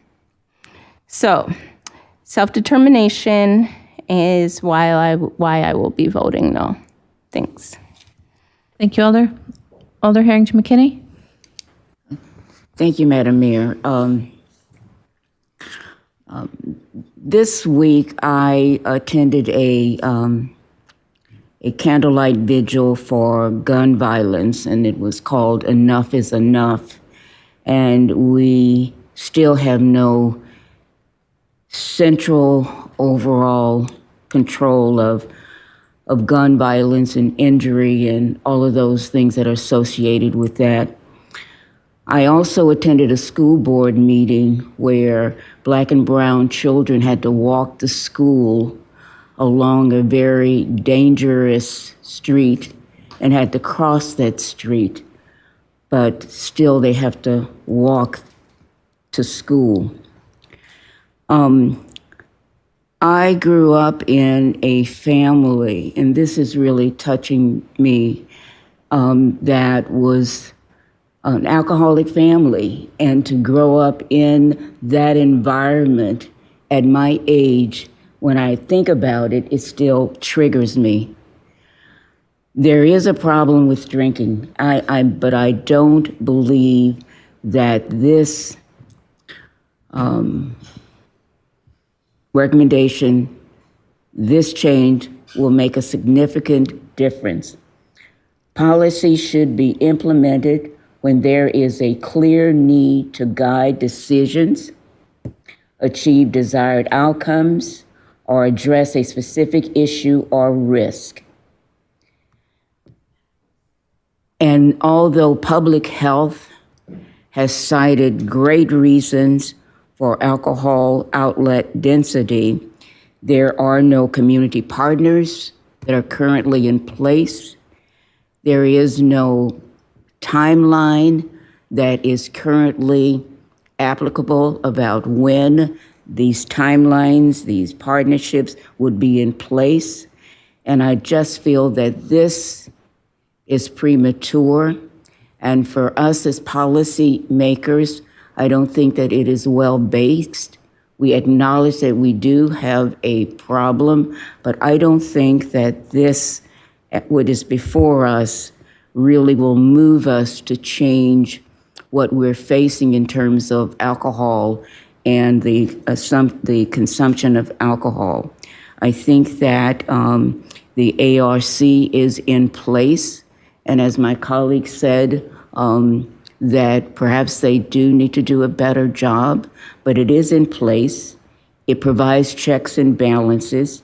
It has a process that's already in place, and I do not think that this is something that I will be voting for. I will be voting no and not supporting this change. Thank you, Alder. Alder Matthews? So District 12 includes one side of the strip of East Washington that has the 2 liquor stores that were kind of reignited this issue last year. And at that time, I was the co-chair of my neighborhood association. We heard from the existing business owner, extreme concern, which, right, that's not our place to, but just concern at having basically the same kind of offerings open up directly next door to them when they did, put their livelihood into this location. We also did have the new business owner come to our association meeting. They didn't ask us for a letter of support. They just told us about it. And then we, people at the meeting gave comment. We didn't offer a letter of support. We didn't offer a letter against, but we decided to stay neutral.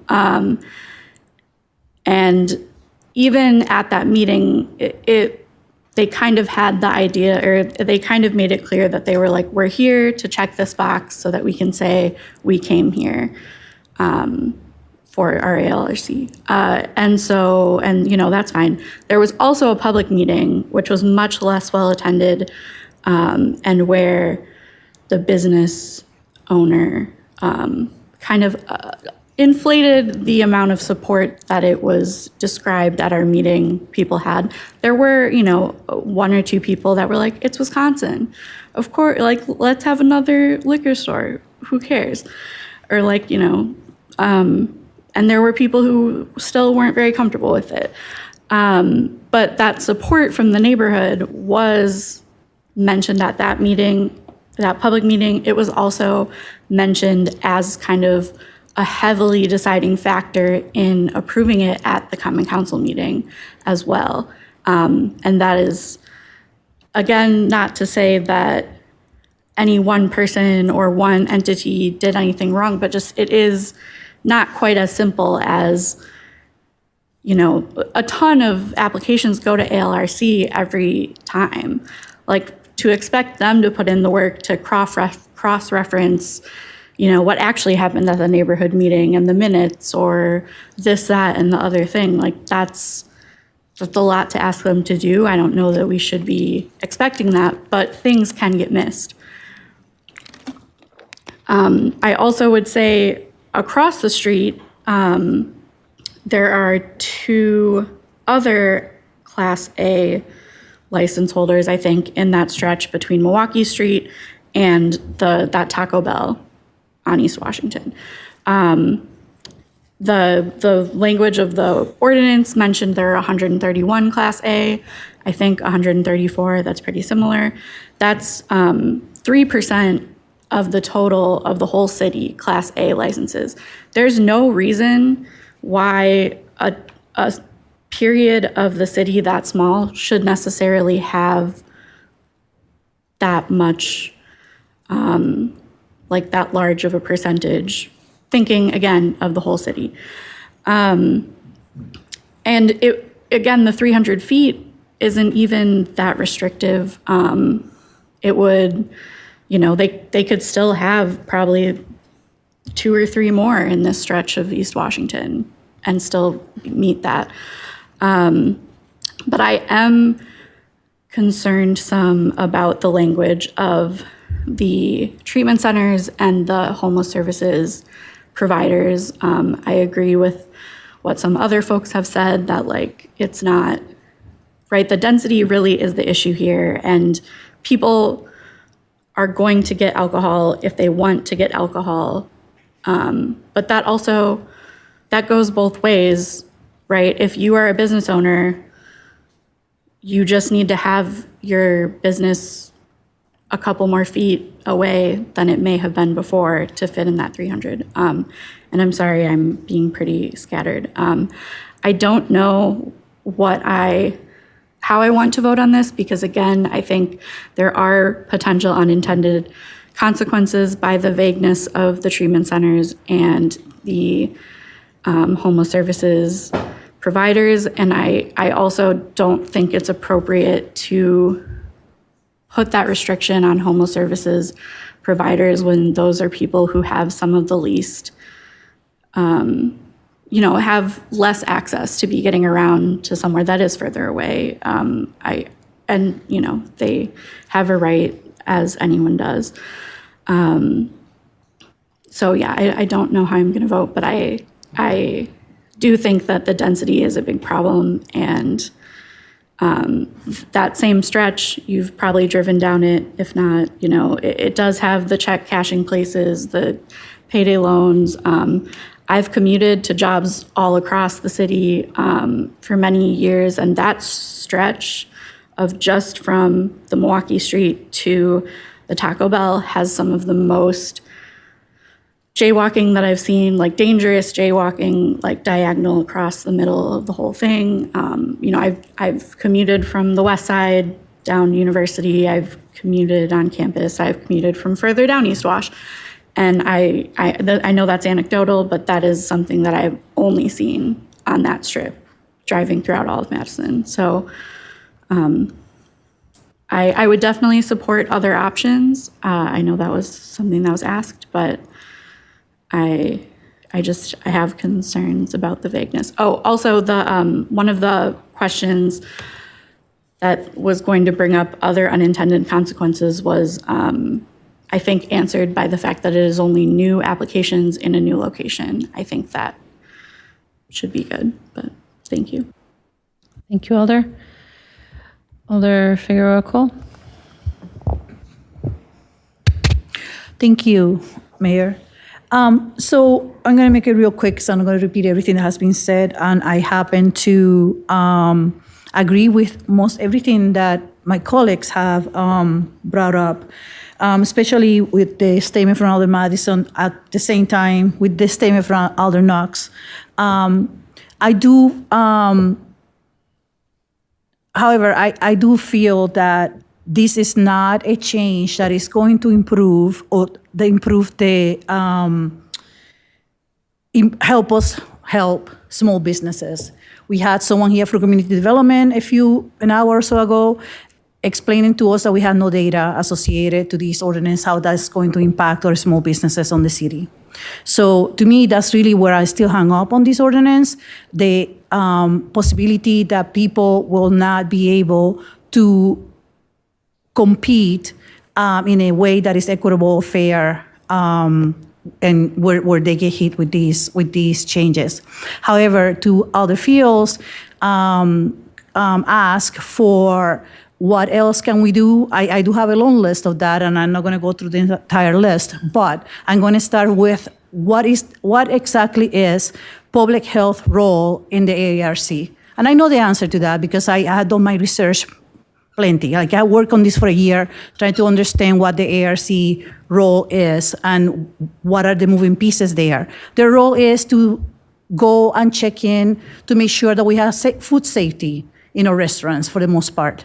I feel and I strongly believe that the role of public health should be as strong as the role that we give MPD on that committee. They should be part of the discussion. They should be able to voice the concerns one application at a time. The police data that we receive, not going to go deep into that, so I'll be here all night, but that report needs to be re-imaged in a way that will allow the committee to make smarter decisions and us elders to be able to track the problems in our districts. That doesn't happen today. That report does not help us do that. And the data, just if you guys are curious, you can check any ARC meeting agenda and you'll find the reports at the end. Don't bother, they're not going to tell you much. But that data can be re-imaged. For anyone that is non-English speaker, we should have not even for them, because I mean, my belief is when we help the people at the bottom, everyone benefits from it. So I've been working on changes to improve the ARC for, I don't know, the last 4 years. And some of them, I've seen them being implemented.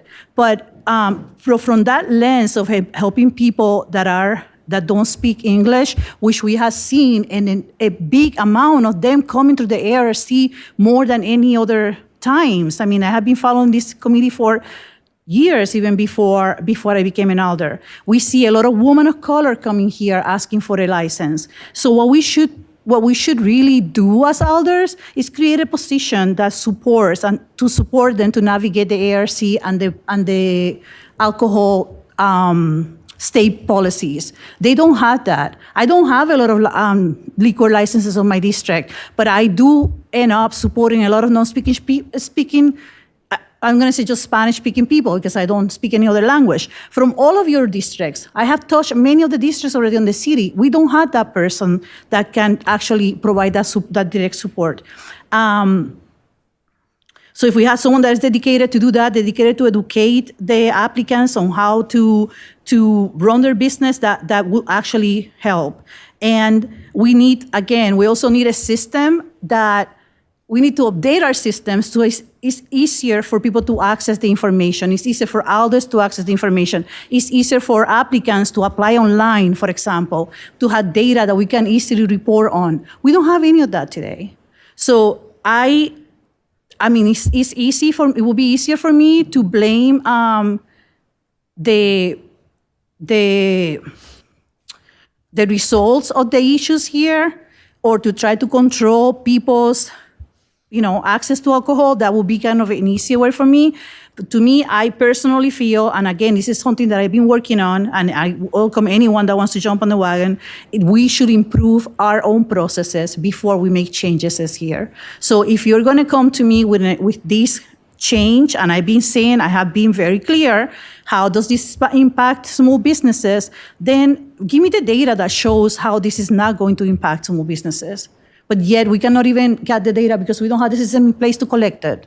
So that's what I am with this ordinance. So I will not be supporting it specifically for that, not because I don't believe on the data, not because I don't believe on other on all of your input, but we don't have enough information to see how this is going to impact the people whose livelihood depends on the sale of alcohol in the city. Thank you. Thank you, Alder Mayor, for the second time. So we already have a very robust alcohol licensing review process in the Alcohol License Review Committee and the Common Council. We saw the teeth of this recently with the ruling on the Red Rooster. And to tie the hands of the ALRC with the arbitrary measure of 300 feet away from certain properties will just further complicate things. And it is arbitrary. The only justification I heard was that someone in the state decades ago picked it out of thin air, this number. But what I'm more concerned about is the protectionist aspect that this is going to cause. So in my district, all my business areas where I have entertainment and restaurants and bars are all covered by this no-go zone. Much of the downtown and State Street also covered by this. And it's very common for a business to not make it, another one to come along, not in the same location all the time, often next door, elsewhere, and they wouldn't be able to do this under this ordinance. I also have in my district recently, the Atwood Music Hall opened, 600-person venue. They would not have been able to open under this ordinance because they're too close to existing locations. And I think that what you see over time is that those existing bars will not have to benefit, or will not have to be challenged by competition. They'll be very safe in where they are, and those licenses may end up being more valuable in the future for transfer, since no one else will be able to get one. Our city is growing. We expect another 100,000 people in the next 25 years. I haven't seen data with the number of licenses next to the number of population over time. I would expect both to grow. I think I had anything else here. It's just that I just feel like this is a blunt tool that's worse than a solution in search of a problem. It's a solution that's going to create more problems, so I can't possibly support this. Thank you. Thank you, Alder. Alder Okowitz. Thank you, Mayor. I want to thank the other alders for their comments. I won't spend too much time. I struggle with this because a large portion of the businesses in my district are on State Street. They rely on alcohol sales to help stay open, but we are all aware that there are issues with alcohol sales, and especially in the State Street area, and that can cause issues. I'm not totally convinced that density is the issue. I tried getting at this with my earlier question about total volume, but different places can sell alcohol, and it's just very different environments based on the price point or the environment of the area, or any number of factors that can impact how alcohol sales in that area are going to filter out into the public and affect drunk driving or gun violence or any of the other issues. I would support an overlay in a smaller area, especially to see how this is going to impact areas of the city, what the process is going to be. I know there were some basic procedural questions about how's the clerk going to be able to determine what's within a 300-foot area, and working with planning on that. I agree with Alder Figueroa-Cole. I don't think ALRC has the right tools to address these issues. I don't think the Red Rooster is an example in support of the ALRC doing what it needs to be doing. That was the city attorney primarily. And it was many months after the accident happened. We had the applicant come and tell us that he still didn't know that his bartender didn't have an operator's license until a few weeks before the Common Council meeting, which is disturbing. I would also support solutions like having PHMDC on ALRC and having some expertise in terms of public health on the ALRC. Thank you, Alder. Alder Pritchett. Just a couple of things. I appreciate exactly what Alder Glenn and Alder Evers said. I really heard you. And you were speaking primarily about self-determination. I also believe, too, that if density is really a problem, perhaps at some point in time, we could encourage those who are in those high density areas to begin to look at diversifying their business. Meaning, if you're selling, your business is primarily alcohol, perhaps you can begin to include other things in there, okay? Diversify. I know I've had to diversify. People go fishing, they only fish for trout, and they come home with nothing. You gotta diversify. So I'm saying to you then that if an area is really, really, loaded, with alcohol establishments, perhaps diversification is one way to begin to address that. And when you do that, then you will invite not only different clientele coming in, but you also decrease the amount of alcohol that you're selling. So diversify. Thank you. Thank you, Alder. Alder Verveer. Thank you, Mayor. This is one of those rare pieces of legislation where it sounds like almost every colleague is weighing in with their thoughts, and I found the discussion to be quite interesting and helpful, frankly. As a longtime member of the ALRC, it's interesting to hear the different perspectives of our committee and its work from the various perspectives that have been shared. Let me begin by expressing my extreme appreciation to the sponsor, the council president. For those that don't know, she has been working on this for years, literally years. I look back in my calendar to see when we first had a sit-down conversation about this, and it was about 2 years ago, a little over 2 years ago. And she had been working on this before that meeting. So that's number one. As you see in the legislative history for this matter, this was introduced well over a year ago, and it's been revised many times, both as visible in Legistar and not in Legistar. I do want to say also at the outset that the drafter's analysis, frankly, can be a little confusing, and some of the conversation that we've had this evening has been inaccurate. I don't want to call out specifics, but just want to draw my colleagues' attention, Mayor, to the third paragraph of the drafter's analysis that begins the second substitute, because there has been some discussion tonight that is not relate accurately to what actually is the motion before us, which is the second substitute. For those that attended the ALRC meeting where this was discussed most recently, or might have watched the recording of it, this was a very difficult vote for me to take. I ended up voting at the ALRC in support of the proposal, and I did so in large part out of a sign of respect for all of the hard work that the sponsor has put into this, including accepting my recommendations as to what probably is the only thing I could support,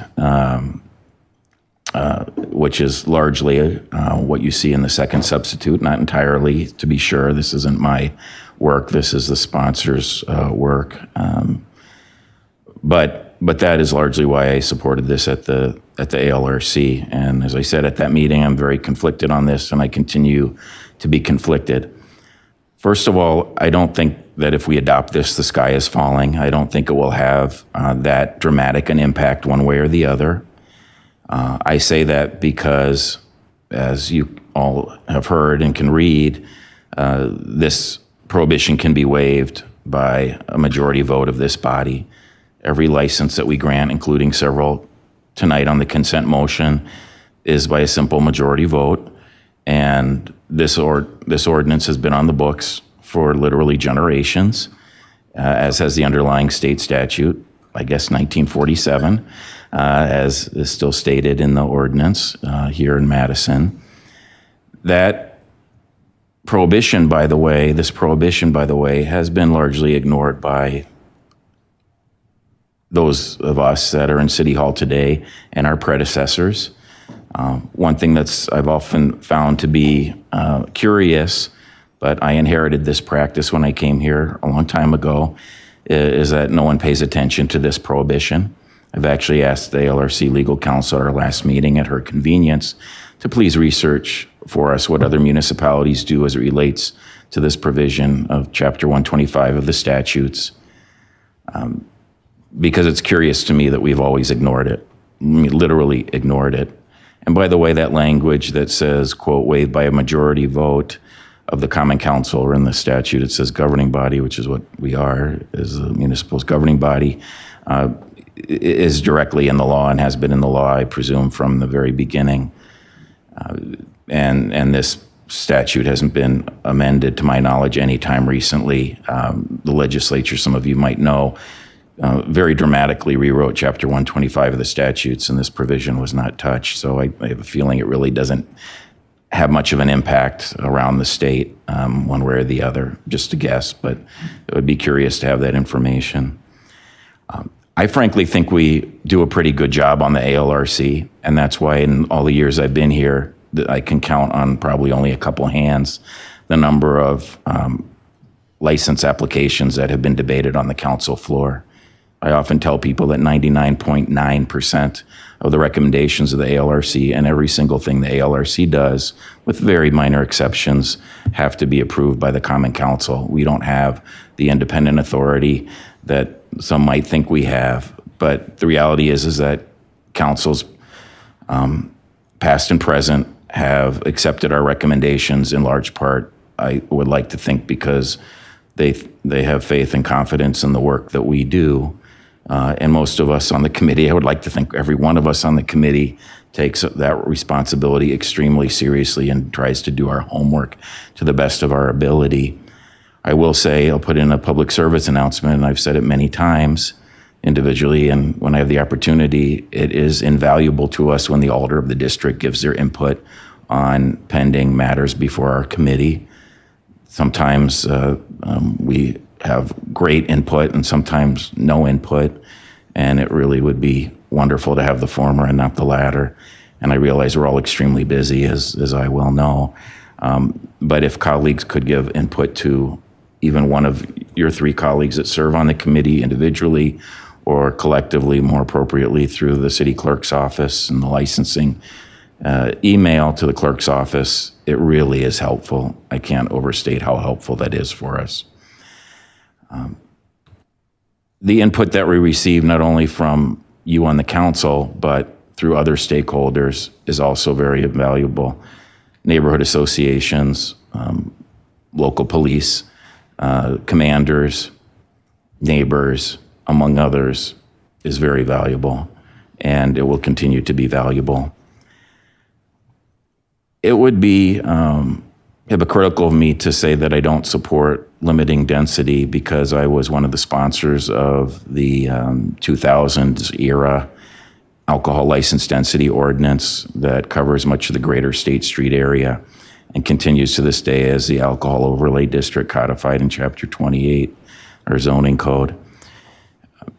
As was already mentioned, I think that that is an appropriate vehicle, a very appropriate vehicle, and one that has tremendous, I think, legal standing and has proven the test of time.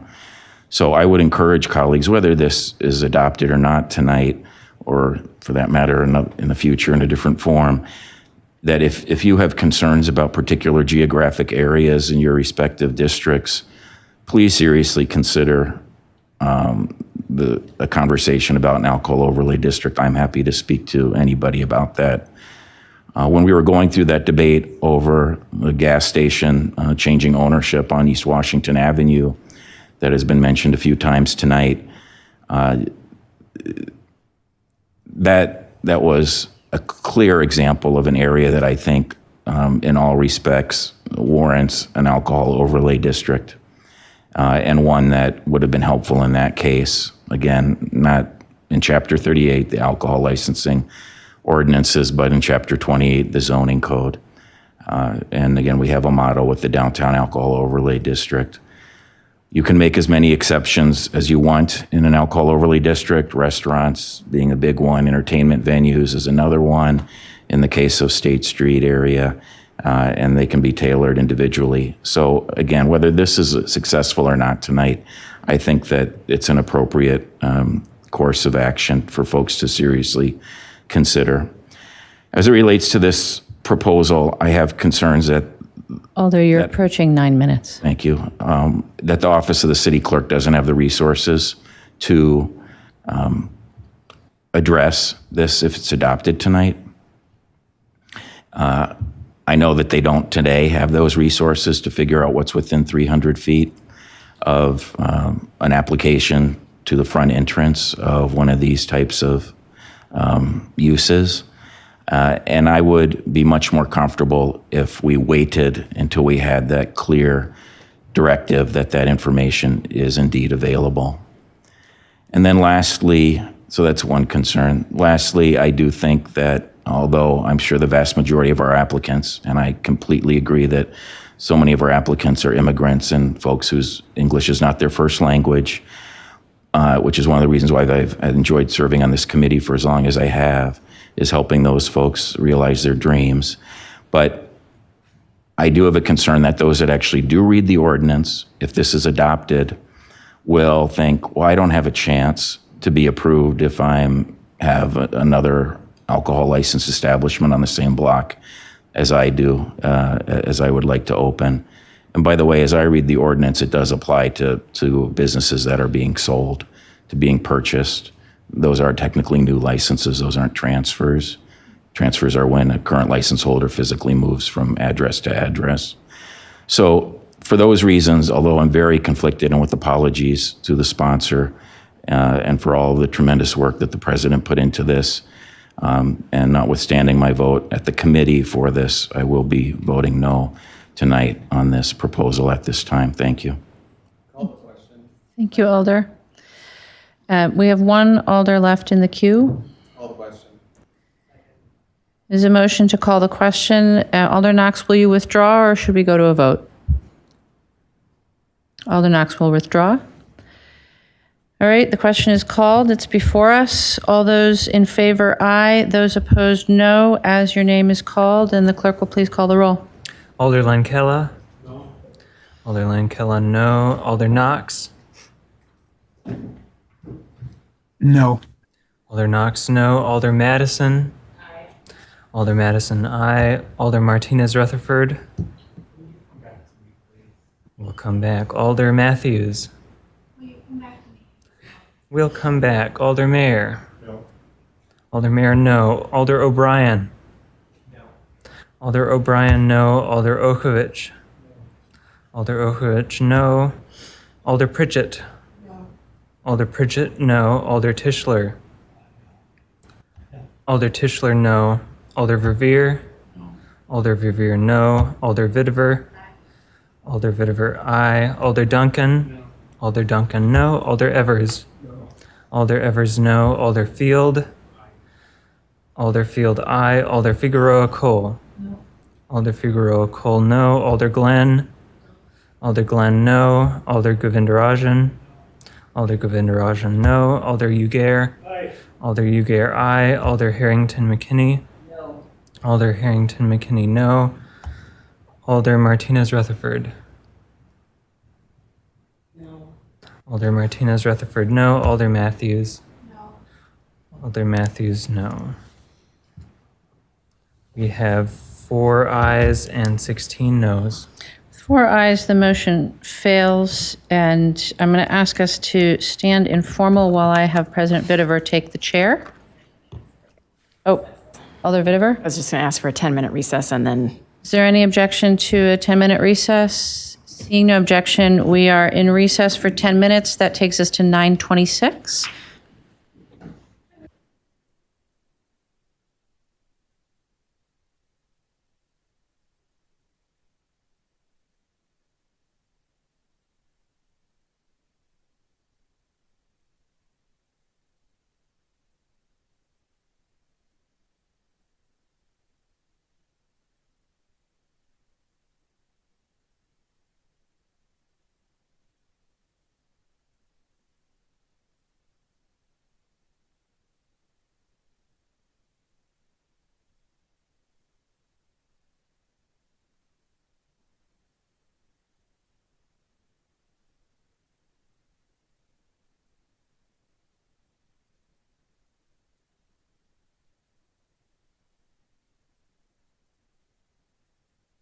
Hello?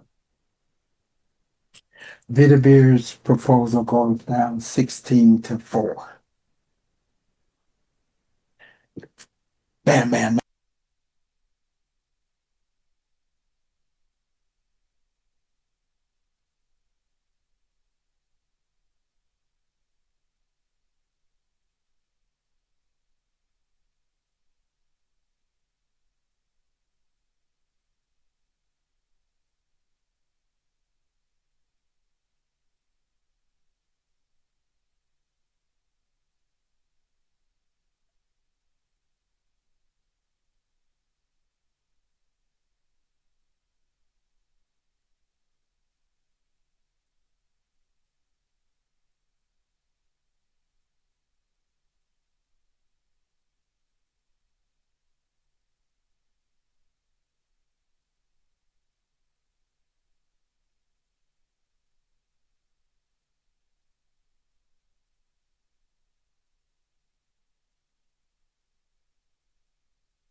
Folks, I'm calling us back to order, please. We do have quorum in the room.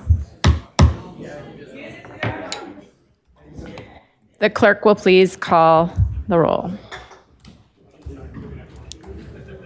Alder Lankella.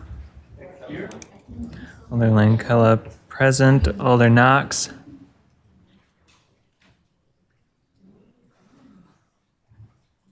Yes, I'm present. Alder Knox present. Alder Madison. Alder Madison present. Alder Martinez Rutherford. Alder Martinez Rutherford present. Alder Matthews. Alder Matthews present. Alder Mayor. Alder Mayor present. Alder O'Brien. Alder O'Brien present. Alder Okowicz. Alder Okowicz present. Alder Pritchett. Alder Pritchett present. Alder Tischler. Alder Tischler present. Alder Verveer. Alder Verveer present. Alder Vitiver. Alder Vitiver present. Alder Duncan. Alder Duncan present. Alder Evers. Alder Evers present. Alder Field. Alder Field present. Alder Figueroa Cole. Alder Figueroa Cole present. Alder Glenn. Alder Glenn present. Alder Govindarajan. Alder Govindarajan present. Alder Ugair. Alder Ugair present. Alder Harrington McKinney. Alder Harrington McKinney present. Acting President, we have quorum. All right, just a reminder, we have 2 items left on the agenda, and we do have 2 members of the body who have a 4:30 a.m. flight. So if you could please think about your comments and questions accordingly. We will move to item 73, Legislative File 88734. We begin with a motion. Thank you. And questions for staff?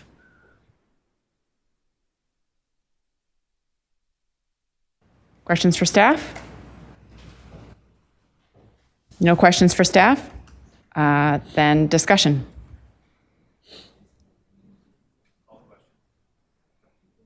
Alder Pritchett, you had asked for this item to be excluded? Okay. Let me get back to this. Let's see.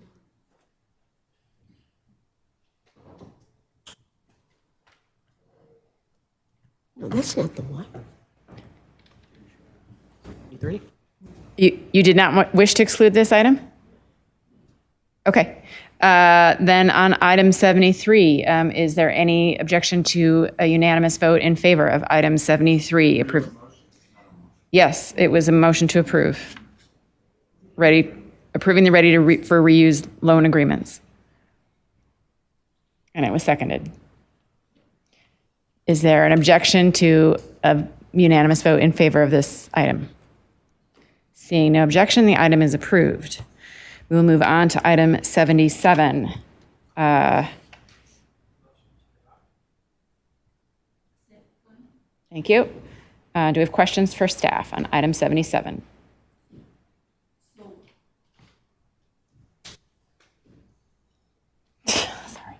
Sorry, Alder Figueroa. Go ahead. Thank you. So I sent to your mailbox earlier today an ask to leave the ordinance the way it is, with the exception of 2 changes that I highlighted in the email.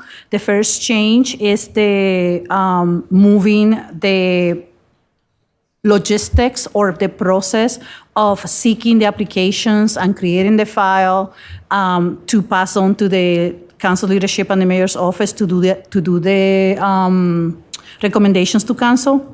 So today, that's the way it is done today. Is the Office of the Independent Monitor is doing that job. It is not us or the mayor or the Civil Rights Office. So for that first change, I'm just trying to ensure that we have the ordinance matching our existing process. And then the second change, so there's no changes. I want to also clarify that doesn't make any changes to the makeup of the inclusion of the organizations, how the appointment process works. That will stay the same. We are just changing who manages the seeking of the applications. And then the second change is removing that line about priority should be given to organizations with budgets under $1 million, that the ordinance has so much information already to ensure that we have an inclusive selection and diverse selection of individuals to be in this committee.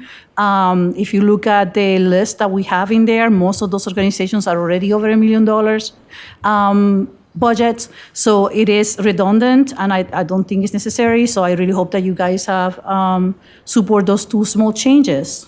If you have any questions, please let me know. Alder Figueroa Cole, is that a motion? Oh, to I'm sorry. amend? I should have done that. Okay, so the motion is to make the two changes on the language that I sent you in the email.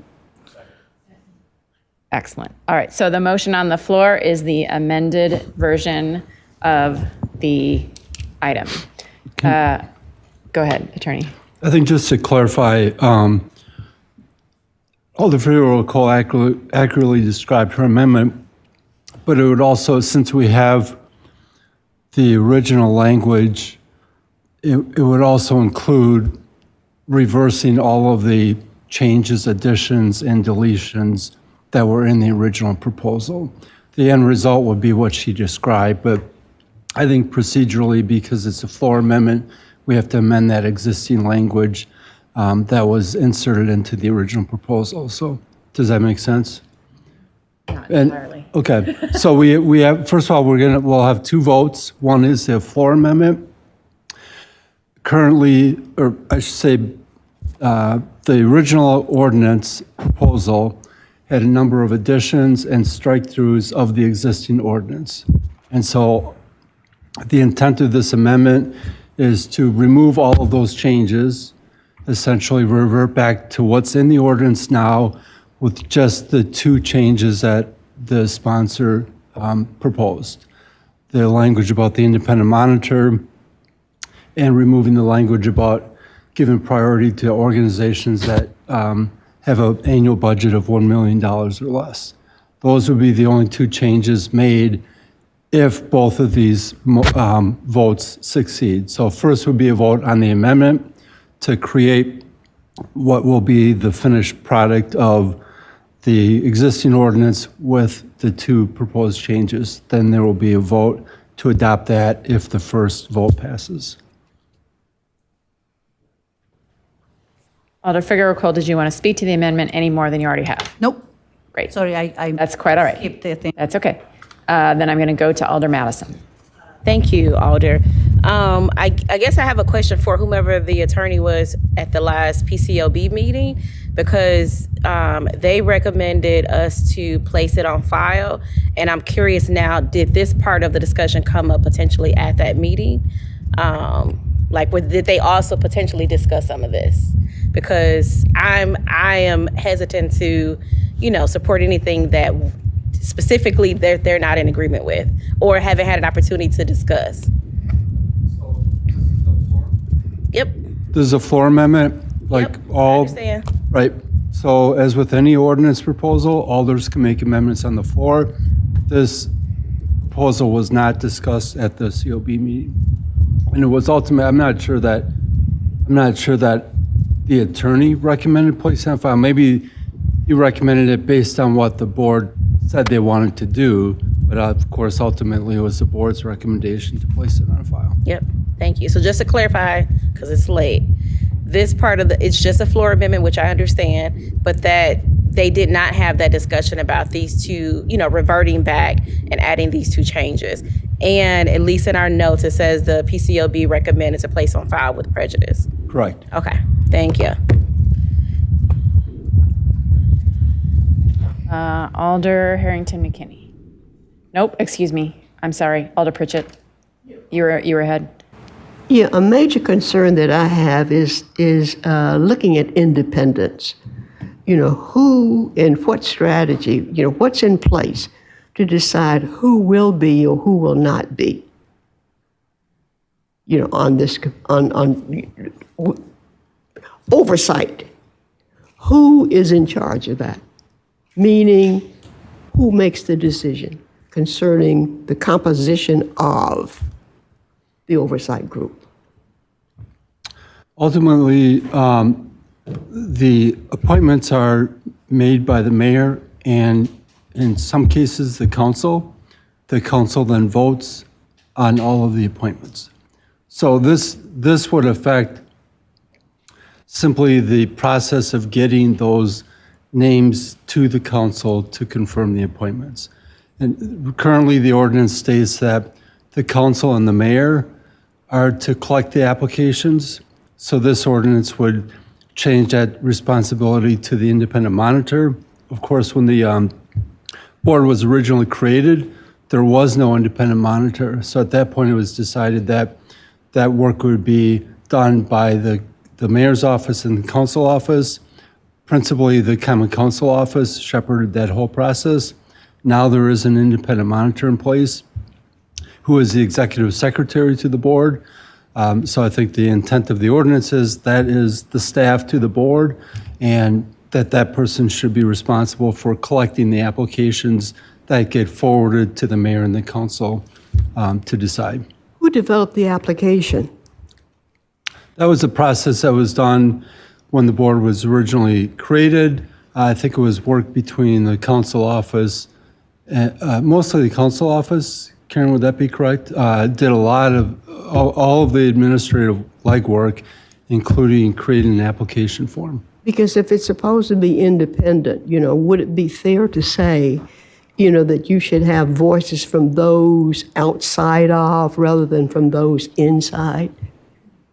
Well, this is really, as I understand it, really only the administrative task of the independent monitor being responsible for contacting the organizations and inviting them to make applications. It's up to the organizations that are designated to decide who they nominate. So those are outside voices.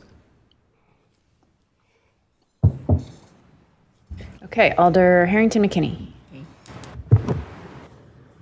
Thank you very much, Madam Chair. I have a question to the attorney.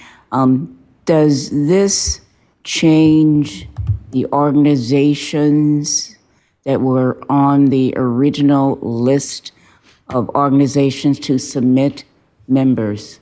No. So that organizational structure will still be in place. Is that correct? Right, and the ordinance does say that that list is supposed to be updated, or the board and the opportunity have an opportunity to update or change that list.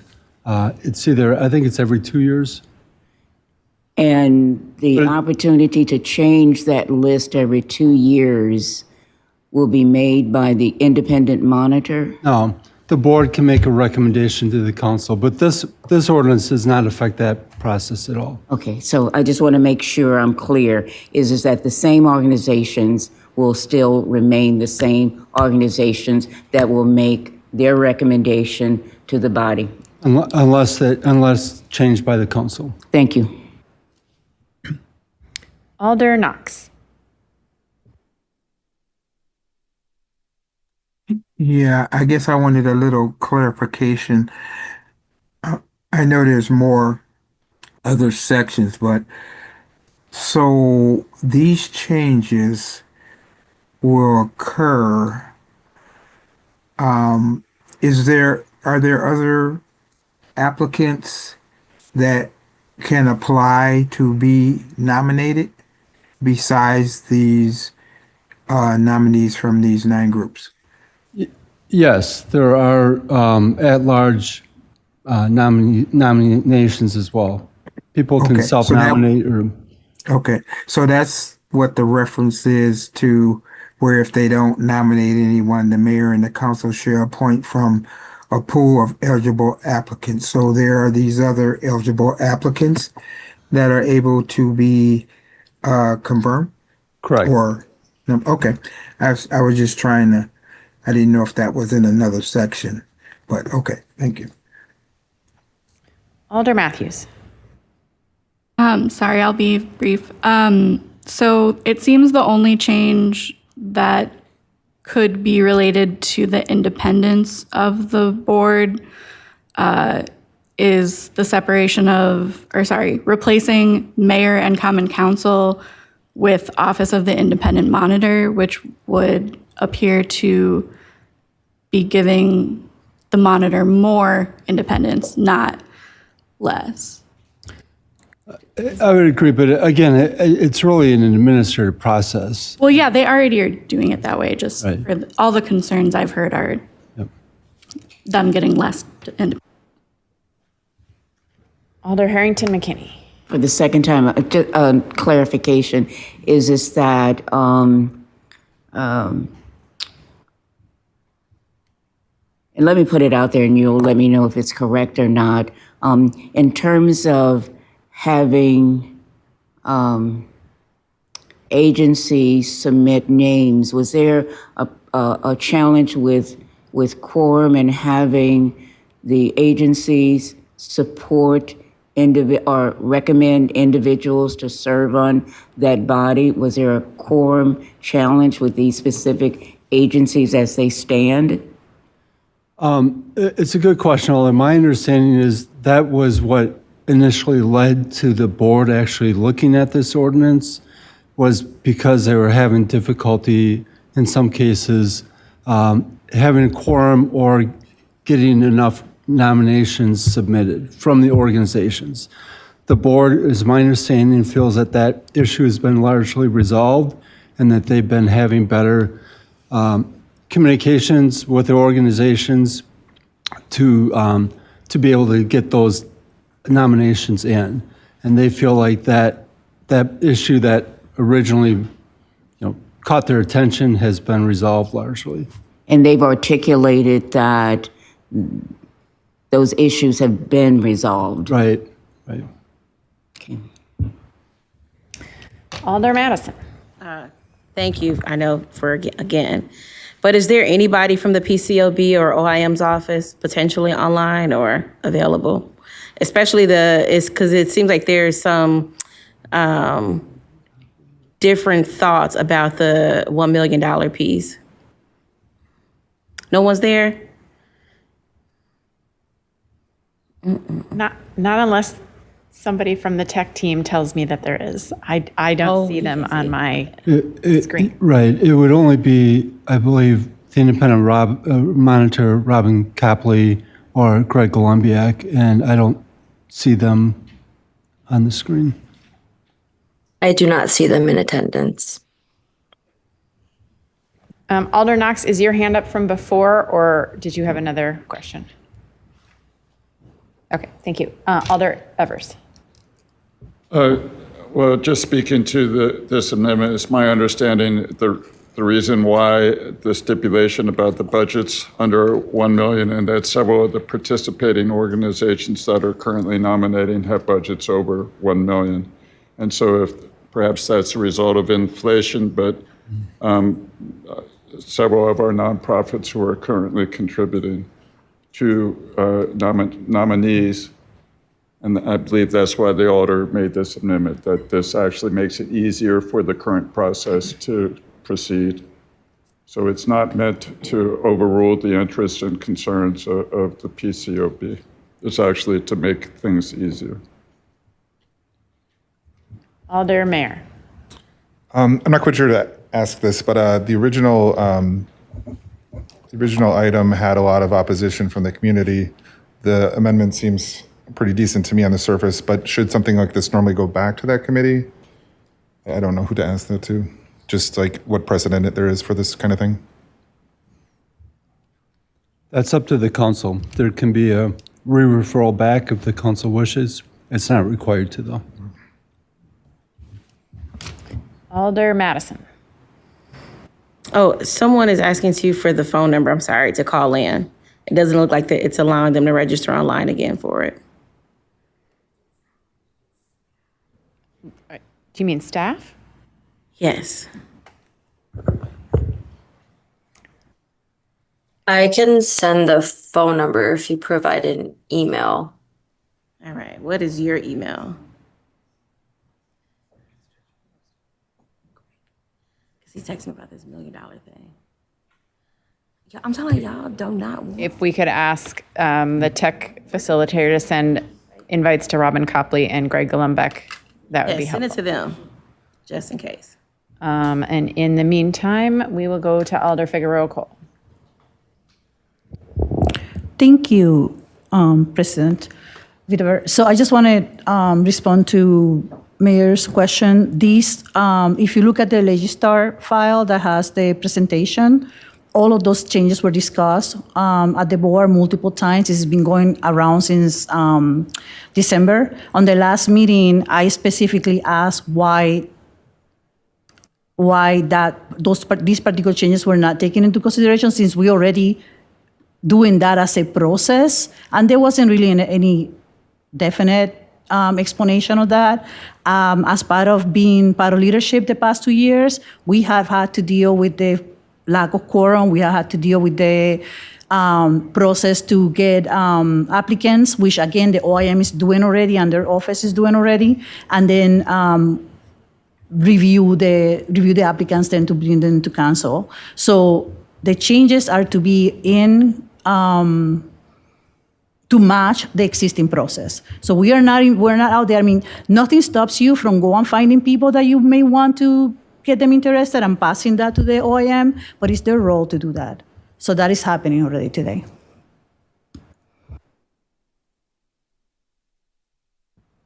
I have, Alder Pritchett. Would it be burdensome to get a copy of the original language and then what is being changed? Alder Pritchett, it's in Legistar? Yeah. It's in, yeah, so Legistar has the, what the PCOB voted to place on file, and then Alder Figueroa Cole sent by email her amendment. Sent by email? Okay, Alder Evers. Given the late date, I would move that we re-refer this to PCOB, or if someone can give me the date, the late time, let's take it back to PCOB, let them discuss if they're okay with this, and Okay, Alder Evers, are you giving us a date to refer to PCOB? yeah, when's the next PCOB meeting? Somebody tell me, and then back to council. I know that it's a drag to drag this out longer and longer, but it's late, and I'm thinking about my colleagues who need to catch a plane at 4:30 in the morning or get up to catch one, so. Okay, so the motion is to move it to the next PCOB, sorry? August 20th, and then the following council meeting would be September or something. I can't remember, 6th or 7th or something like that. The first meeting in September. Okay, so it's to move to the next PCOB meeting in August and the first common council meeting in September. Do I have a second for re-referral? Alder Madison seconded. Okay, I saw Alder Harrington McKinney also. All right, so now the discussion is on re-referral. Alder Harrington McKinney, would you like to speak to the re-referral? Okay. Alder Figueroa Cole, would you like to speak to the re-referral? Thank you. So again, this ordinance has been routed multiple times, and I don't understand. I don't see any new outcome on this. And again, we are not following the ordinance as stated. And I don't see the reason, like Attorney Haas was saying earlier, at the time of the ordinance, we didn't have an OIM, and the OIM is already doing the work. So I don't see, there was no explanation from the committee on why that wasn't changed. So I don't see the need to send this back to a body that probably, I get it, there are new people on the body, maybe they don't understand the process, I'm not clear, but we are following a process that is not matching the ordinance, and we should put this responsibility on the OIM, and they're doing a fine job doing that. So I don't see why we need to re-refer all this. So I will be voting no for that. Okay, Alder Govindarajan on the re-referral. Thank you, Madam Acting President, I think. Still the president. I'm just acting chair. That's what it is. There we go. Thank you. So this ordinance was first introduced on September 19th of 2024, and from my understanding, it's going to be re-referred so it can come back September of 2025. That is 1 year. In that 1 year, it has been referred to the PCOB 4 times already, and this will be the 5th time. If we talk about council efficiency, here's a prime example of inefficiency.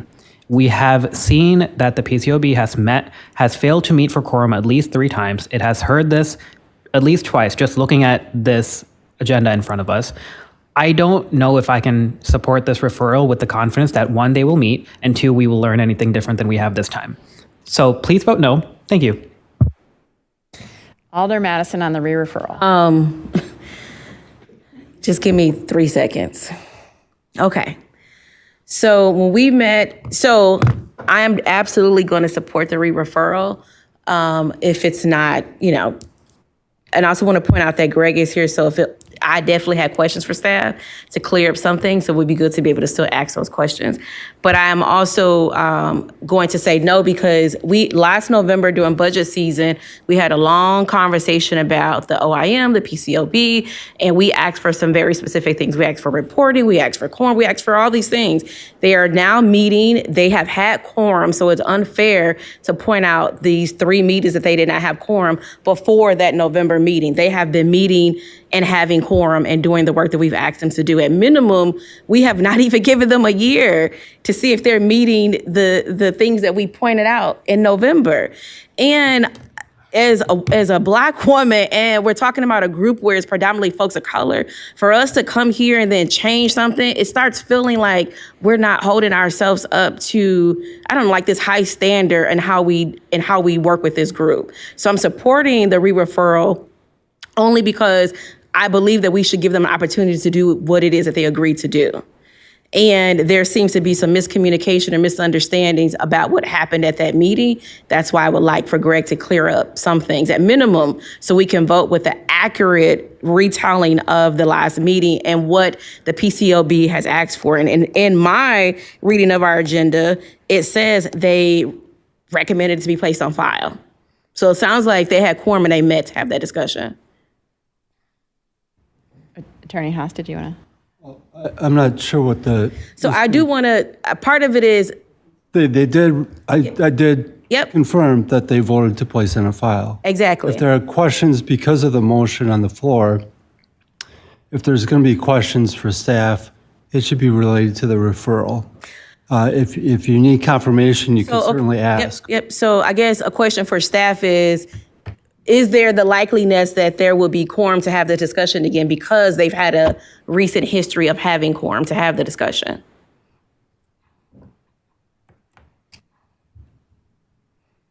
Is that a question for Greg? Staff, whomever can answer the question. Looks like Greg is here now.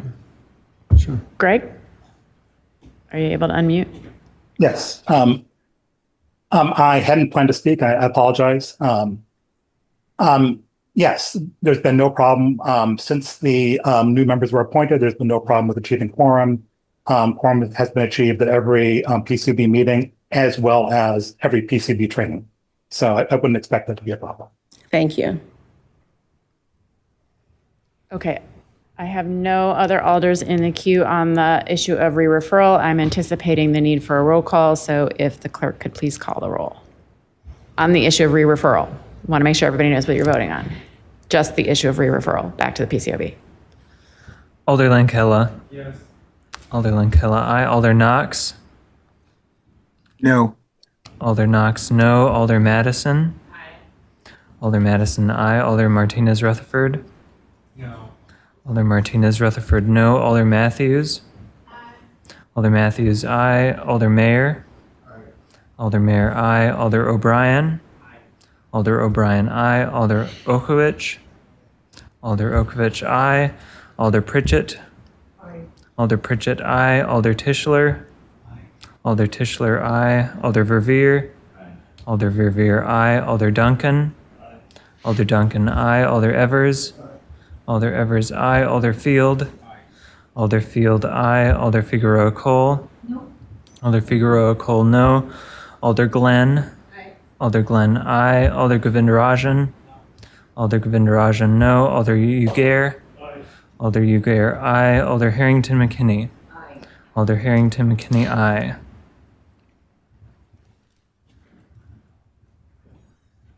We have 15 ayes and 4 noes. So that item is re-referred, and so that concludes it. Is that correct? I just want to make sure. Yes. Okay. So that concludes the business of the evening. Alder Lankella, your turn.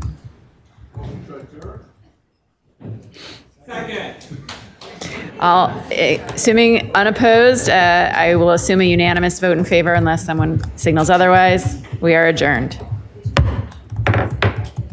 Have a great trip.